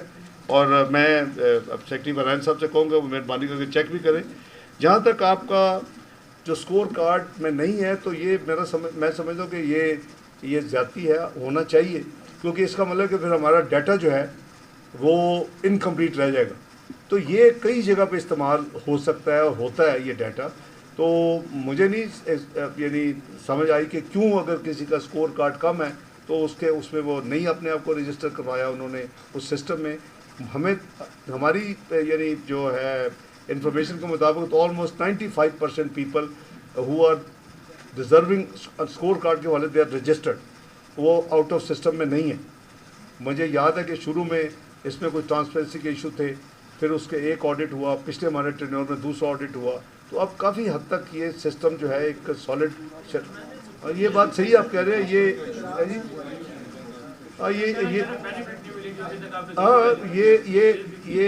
ये इन्फोर्समेंट का इशू है, ये सूबों की जिम्मेदारी है। देखिए जो हम कर सकते हैं करते हैं। अभी जब 2 राउंड्स में विद इन लास्ट मंथ जो एक दफ़ा 30 और 5 पे 35 में डीजल 20 में पेट्रोल, तो मैंने बाकायदा दो चीफ मिनिस्टर ने तो एक्शन लिया, 2 ने अभी नहीं लिया। मैंने उनको रिक्वेस्ट की कि आप ट्रांसपोर्टर्स को आप वाली बात कि जब 5 में बढ़ते तो वो कीमतें फौरी बढ़ाते हैं किराए की हर चीज़ की, और ये अब इतनी बड़ी रिलीफ है तो इसको करें। मैंने देखा मीडिया में देखा कि उन्होंने 40 ट्रांसपोर्टर को मुराद अली शाह साहब ने बाकायदा लिखा और उनको कहा, तो इसको करना चाहिए। मैं समझता इसको नहीं जो लोग नहीं डायरेक्ट रिलीफ तो जा रहा है, जिसने डीजल इस्तेमाल करना है या पेट्रोल उसको तो मिल ही रहा है ना, वो तो ले। हम कह रहे हैं इनडायरेक्ट जो कि इसकी वजह से जो कीमतें बढ़ती थी वो रिवर्स होनी चाहिए। हाँ वो है वो इशू। मैं हम कंसर्न माई सेल्फ कि मुनासिब नहीं है, लेकिन मैं दोबारा भी रिमाइंड कराऊंगा। मैंने ऑलरेडी बात की उनसे, उनको कहा भी उनको यार मिनिमम वेज का देखे। हमें कोई जाहिर है कि आप कहते हैं हमने कंप्लेंट भी नहीं करनी, लेकिन आप साथ कह रहे हैं कि जो आपका अपने साथ जो कैमरामैन है और जो स्टाफ है वो अंडरपेड है, तो कोई कहेगा तो करेंगे ना यार। आप तो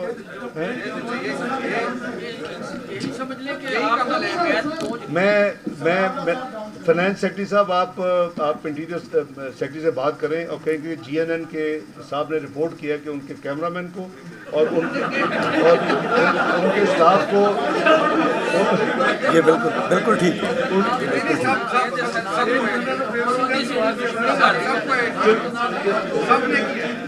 चलो जी, मैं अमेंड कर देता हूँ जी। मैं अमेंड कर देता हूँ कि जी इनको सब ने सपोर्ट किया। इसका मतलब हर जगह पे ये मेरी गुजारिश होगी। मैं पहले राउंड में मैं अपील कर रहा हूँ तमाम आप चैनल्स को कि मेहरबानी करें और ये मिनिमम वेज को आप एनफोर्स करें। You are suppose to be the media leaders of the country. अगर आप नहीं करेंगे तो बाकी कैसे करें? खुद करें और फिर तरगीब दें। आप फ्री लोगों को कोच करें कि भाई ये करें, क्योंकि लोग अफोर्ड नहीं कर सकते। आई थिंक थोड़ी सी हिम्मत होगी तो इंशाल्लाह अल्लाह बरकत भी डालेंगे, हो जाएगा। तो ठीक है, हम इसको करते हैं जी। क्यों पेंशन पाया it's not suppose to B.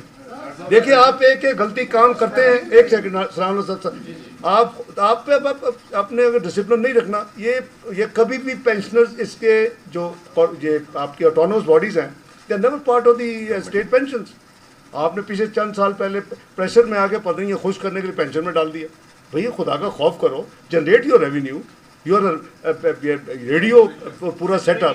हाँ वो नहीं, स्टेट ऑर्गन डजंट मीन कि you have to know. State organ तो PI भी है, स्टेट ऑर्गन तो स्टील भी है, तो इसको भी जो है फिर बजट उसी में दे दें आप। तो असूल की बात है जी। बहरहाल हमने नहीं यार इस तरह नहीं है, मैं फाइंड अप दी, मेरी बात सुने, हमने सैलरीज एज स्पेशल केस दी है, they are suppose to do their salaries on their own, अभी सैलरीज दी है और उनको हमने पेशावर जो विजिट हुआ है तो हम सिंपैथेटिकली देख रहे हैं। लेकिन यार इस तरह आप अगर हर चीज़ डाल देंगे स्टेट पे तो अब कैसे चलेगा। और उनको अपने आप को रेवेन्यू इंप्रूव करना चाहिए, एक्सपेंडिचर मैनेज करना चाहिए, कमर्शियल ऑर्गेनाइजेशन है ये कर दिए जी, इसी से अप्रूवल हो गई, वो ज़ाहिर है कि उसमें कैबिनेट का अप्रूवल होता है, उसके बाद रेटिफिकेशन जी। चलो जी नेशनल बैंक को बता दें, नेशनल बैंक को इनकी जी सराना साहब है जी। यार एक सेकंड, मैं 10 अगर सारे बोलेंगे तो फिर नहीं पता चलेगा। नहीं एक सेकंड जी, एक सेकंड ये सराना साहब कोई ऐसी गवर्नमेंट ने कोई ऐसी स्टेटमेंट नहीं दी, मियां शहबाज शरीफ साहब ने, अगर हमारे अलाइज ने दी है उनका हक है, हर पार्टी अपने अपना व्यूज़ कर रही है। हमारी सिंसियरिटी और पर्पस ये है कि हमने पूरा जो एग्री किया था इस पिछले यानी जो चंद महीनों के दौरान कैलकुलेट करके, नेगोशिएट करके, वर्कआउट करके ईसीपी के साथ, और टोटल बजट -5 बिलियन इस बजट में एज पर जनरल इलेक्शन रख दिया गया, number 8। So that shows the intention of the government. हाँ, जहाँ तक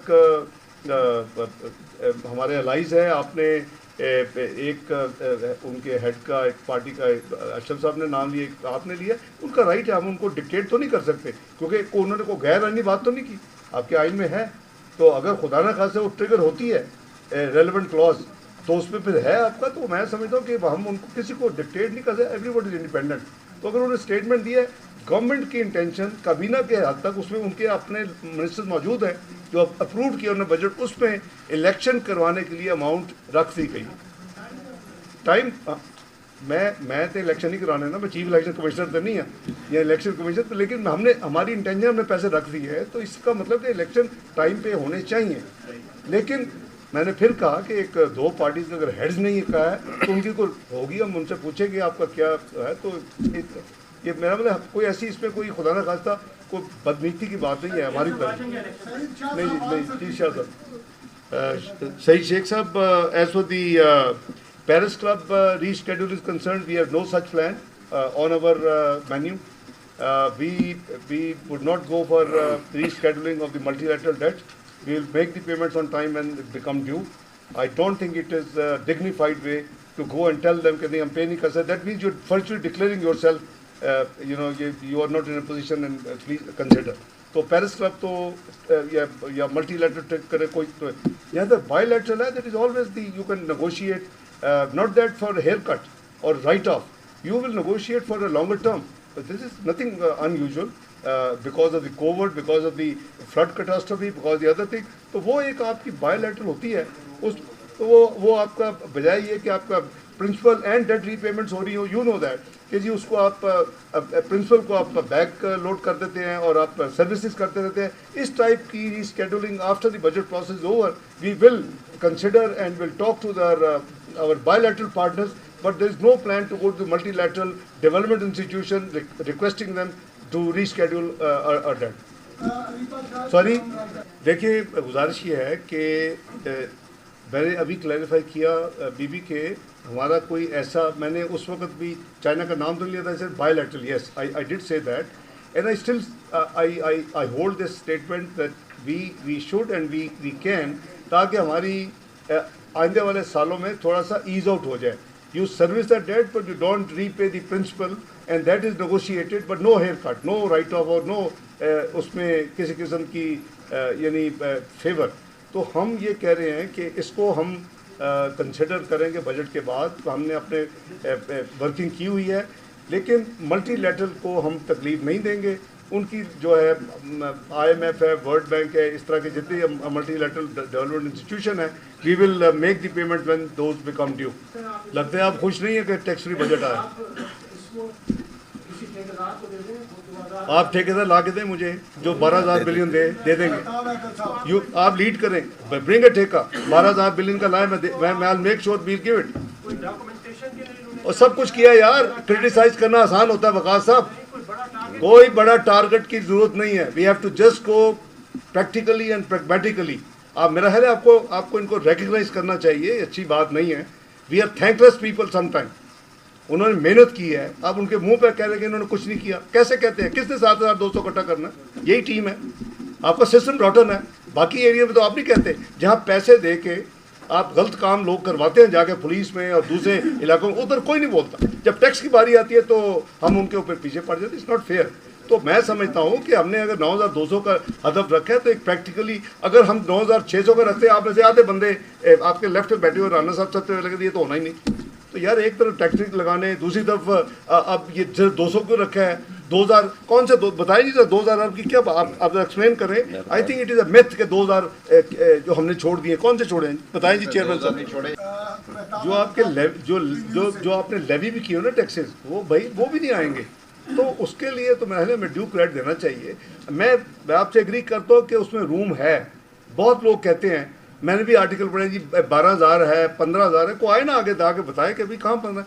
वी विल एंटरटेन देम। उनको मैं उनको रिकमेंड करूँगा अगर हो जाए कामयाब से 17 इम्तियाज़ दिलवाए, जो आप कंसोर्शियम लाएँ जो कि गारंटी करे कि 12,000 बिलियन इकट्ठा करेगा, हम सारी FBR को 1 साल की छुट्टी पर भेज। एक तो ये जो एक्सटर्नल फाइनेंसिंग का आपने रखा है, एक्सटर्नल फाइनेंसिंग का जो बजट में रखा है जी, इसमें एडिशनल डिपॉजिट्स आपने $2 बिलियन रखे हैं सऊदी अरब से और $8 बिलियन का एडिशनल डिपॉजिट रखा है यूएई से। एक तो सर, और साथ में IMF से भी 2.2 या $2.4 बिलियन रखे हैं नेक्स्ट फाइनेंशियल ईयर में। तो क्या आप ये तवक्को कर रहे हैं कि नेक्स्ट फाइनेंशियल ईयर में पाकिस्तान जो है वो IMF के पास जाएगा? दूसरा ये जो NTR का टारगेट है सर, इसमें जो स्टेट बैंक का लॉ है, क्योंकि आपको पता है कि आखिरी क्वार्टर में वो पैसे नहीं आते, वो नेक्स्ट में आते हैं। तो एक शायद ये भी वजह है। और दूसरा सर, एक मुझे बताएं, क्या कुछ पेनल्टी जो वो रिपोर्ट एक आई थी जिसमें कोई अमल दरामद नहीं हुआ, तो क्या विंडफॉल में ये बैंक्स और पेनल्टी ऑन कार्ड्स है? और आप इससे अंदाजा लगाएं कि बैंकिंग सेक्टर कितना पावरफुल है कि CDNS की से इंस्टीट्यूशनल जो इन्वेस्टमेंट है वो वापस ले ली है, अब वो डिक्टेट करते हैं पॉलिसी रेट पे भी और पाकिस्तानी चीज़ों पे भी। मैं अर्ज करता इसके हूँ बारे में कोई थोड़ा सा जी, मैं अर्ज करता हूँ मेहताब साहब, ये जो सऊदी अरेबिया का UAE का 2 बिलियन 1 बिलियन रखा है, पहले इसका जवाब देते। तो ये तो उन्होंने कन्फर्मेशन दी हैं। वी एक्सपेक्ट कि 30 जून तक अगर नहीं आए तो अगले साल में आएगा। और अगर 30 जून तक आ गया ये डिपॉजिट तो ऑब्वियसली हमारी ओपनिंग बढ़ जाएगी और ये वैसे ही deem to be already received होगा, उसकी ज़रूरत नहीं होगी। ठीक है जी। 3 बिलियन जो आपने IMF का लिखा है वो बेसिकली एक 9th and 10th रिव्यू को हमने रखा हुआ है कि हम बड़े श्योर थे जब फरवरी थे कि यार अभी भी मैंने उनको कहा था कि 9th रिव्यू फौरी कर लें, जो चीज़ मांगते हैं हम देते हैं, 10th रिव्यू शुरू करते हैं। उनकी अपनी मर्जी है, दे आर इंडिपेंडेंट बॉडी, एक ग्लोबल अदारा है मल्टीलैटरल। तो इसमें बेसिकली वो है, तो उसका मैं समझता हूँ कि हमारे पास ऑल्टरनेट है कि हम अगर वो नहीं मिलता तो जब मैंने आपसे शेयर कर चुका हूँ कि 3.5 बिलियन कमर्शियल बैंक से हमने अदा किया है, जो कि एक्चुअली दिसंबर क्वार्टर का हमारा एक्सटर्नल डेट रिड्यूस हो गया 4.25 बिलियन 4 बिलियन के करीब। तो वो हमें वो फैसिलिटीज़ मिलेंगी। तो देयर इज़ अ पोटेंशियल, इसमें नवा तो आना चाहिए। तो 1.1 तो समझे आ जाएगा। तो अगर वो जून के बाद आती है तो ये माइनस हो रिड्यूस होकर 1 बिलियन रह जाएगा, उसका हम रिप्लेसमेंट करेंगे इंशाल्लाह। मुझे अब फ्रैंकली जब किताबें थी, अब मैं नहीं समझता कि 10वां रिव्यू का कोई भी चांस है। अब तो 3 हफ्ते रह गए। तो 9th रिव्यू चूँकि हमने बहुत मेहनत भी की है, आवाम के ऊपर भी पूरी तरह हमने बोझ डाला है, मुश्किल तरीन रिफॉर्म्स किए हैं जो कि नॉर्मली 2-4 साल में होने वाले थे, वो हमने 7-8 महीने में किए हैं। तो उस हवाले से मैं समझता हूँ कि it will be only fair कि पाकिस्तान को 9वां रिव्यू करके तो ये हमें पेमेंट मिले। The other balance I don't expect के दैट विल पॉसिबल अनलेस कि अगली गवर्नमेंट इंशाल्लाह जो भी बने, हो सकता है हम ही बैठे हो अगले साल फिर बजट पे आपके साथ इधर उधर, अल्लाह को पता है इंशाल्लाह। तो वो फिर अगर प्रोग्राम में जाती है, मैं आई एम नॉट कमिटिंग, वो उसको ज़ाहिर है फिर तो वो पैसे इससे ज़्यादा होने चाहिए ना। बैंक्स अब बैंक्स का मैं समझता हूँ कि हम उस पर देखिए मेहताब साहब, यू नो वेरी वेल कि इसमें बहुत चीज़ें देखने वाली। ये जो एक किस्म की वर्चुअल मोनोपोली कायम हो गई है ना, वो टूटनी चाहिए। उसके लिए मैं समझता हूँ कि पहला जो बेहतरीन स्टेप हम कर सकते हैं और उसके लिए काम हो रहा है कि वी मस्ट डिवेलप अपने जो टी बिल्स हैं, वो हम जनरल पब्लिक को डायरेक्टली भी दें। तो बजाय ये कि हम बैंकों को दें फिर बैंक आगे भेज देते हैं, तो वो उसके लिए यू विल सी आइंदा 2-3 हफ्ते में पॉजिटिव यानी एक्शंस कि हम जनरल पब्लिक को ये देना चाहते हैं through our system finance division कि अगर वो हमारे पेपर लेना चाहती है तो डायरेक्ट पैसे ताकि इन बिटवीन, तो इससे भी कोई प्रेशर इंशाल्लाह कम होगा। कुछ और भी रिफॉर्म्स करें भी आपसे शेयर करेंगे जी।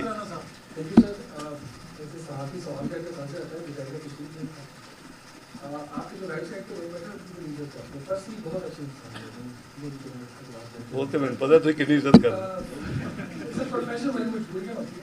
लेकिन बात ये है कि before putting the question, prime minister ने कराची में पब्लिकली जो बात कही आपके नॉलेज में, फिर जो पीटीसी की मीटिंग हुई उसमें प्राइम मिनिस्टर डेडलाइन ले रहे थे, आपने एक्सटेंड करवाई, फिर उसके बाद उन्होंने जो पास किया वो भी आपको पता है। तो हमें ये ना करें, ਇਹ ਦੱਸੋ ਤੁਸੀਂ ਕਨੈਕਟਡ ਕਿੱਥੇ ਹੋ? ਇਹ ਦੱਸਾਂ ਇਹ मेरे लिए ब्लेम पाई जा रहे हैं। ये इन्फॉर्मेशन कहाँ से लेते हैं? ये पीबीसी की meeting was totally confidential.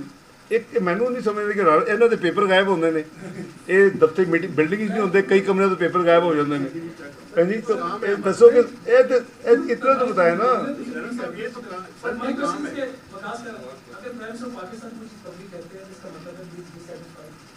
My question to you is कि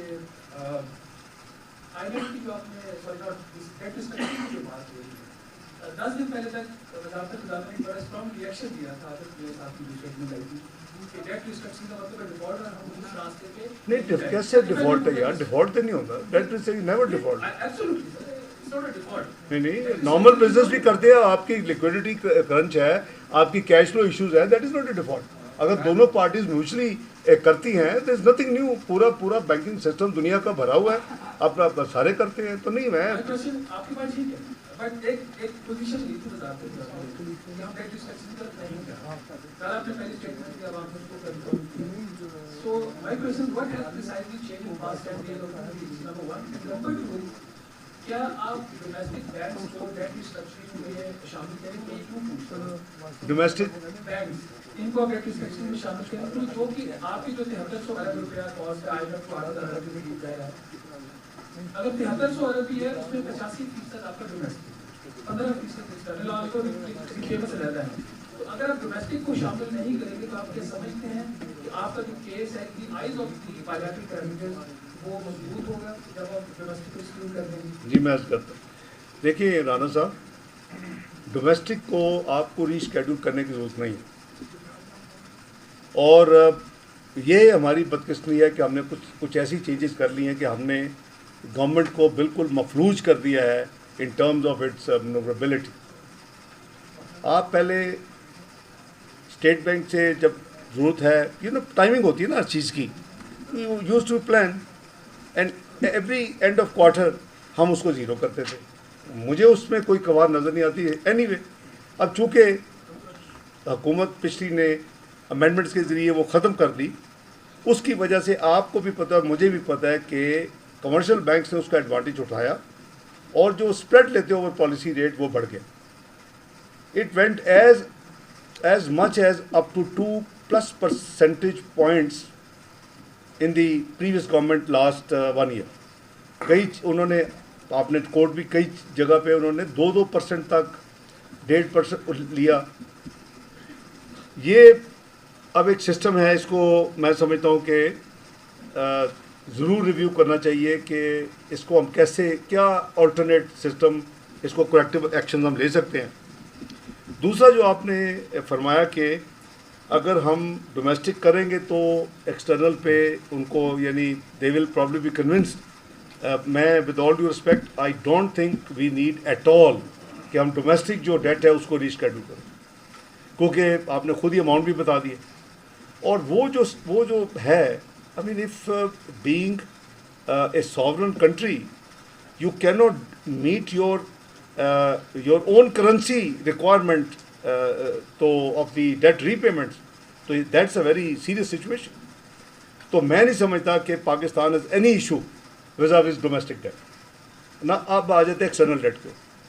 external debt obviously you can't print your dollars, उसका तो यही है कि we should learn to live, जो मैंने 5 साल पहले कहा था कई फोरम्स में learn to live, to use external resources as much as you can afford, and pledge the future payments which you think and according to your conservative and serious projections you will be able to meet. अगर ये बातें हमने चंद साल पहले digest करके इसको अमल किया होता, I can prove you with facts and figures के आज हम इस भंवर में ना फंसे होते। सेकेंडली, ये जो राणा साहब ये जो पोर्शन है, अच्छा बाय द वे, इस वक्त डोमेस्टिक डेट को तो रीशेड्यूल कराना मेरे नज़दीक बेवकूफ़ी। भाई आप रीशेड्यूल तो लॉन्गर टर्म पे करेंगे, जो आपका लेंडर है वो कहेगा बिस्मिल्लाह आओ 22% में कर लो। This is not the time. ना इस वक्त शॉर्ट टर्म या मीडियम टर्म डेट को लॉन्ग टर्म में कन्वर्ट करने का टाइम है। I am sure you all know, particularly Rana साहब यू अंडरस्टैंड मैं where I am coming from, क्योंकि ये रेट जो पॉलिसी रेट है लॉन्ग टर्म में जाने का टाइम था जब 6.5%, and we tried also to go.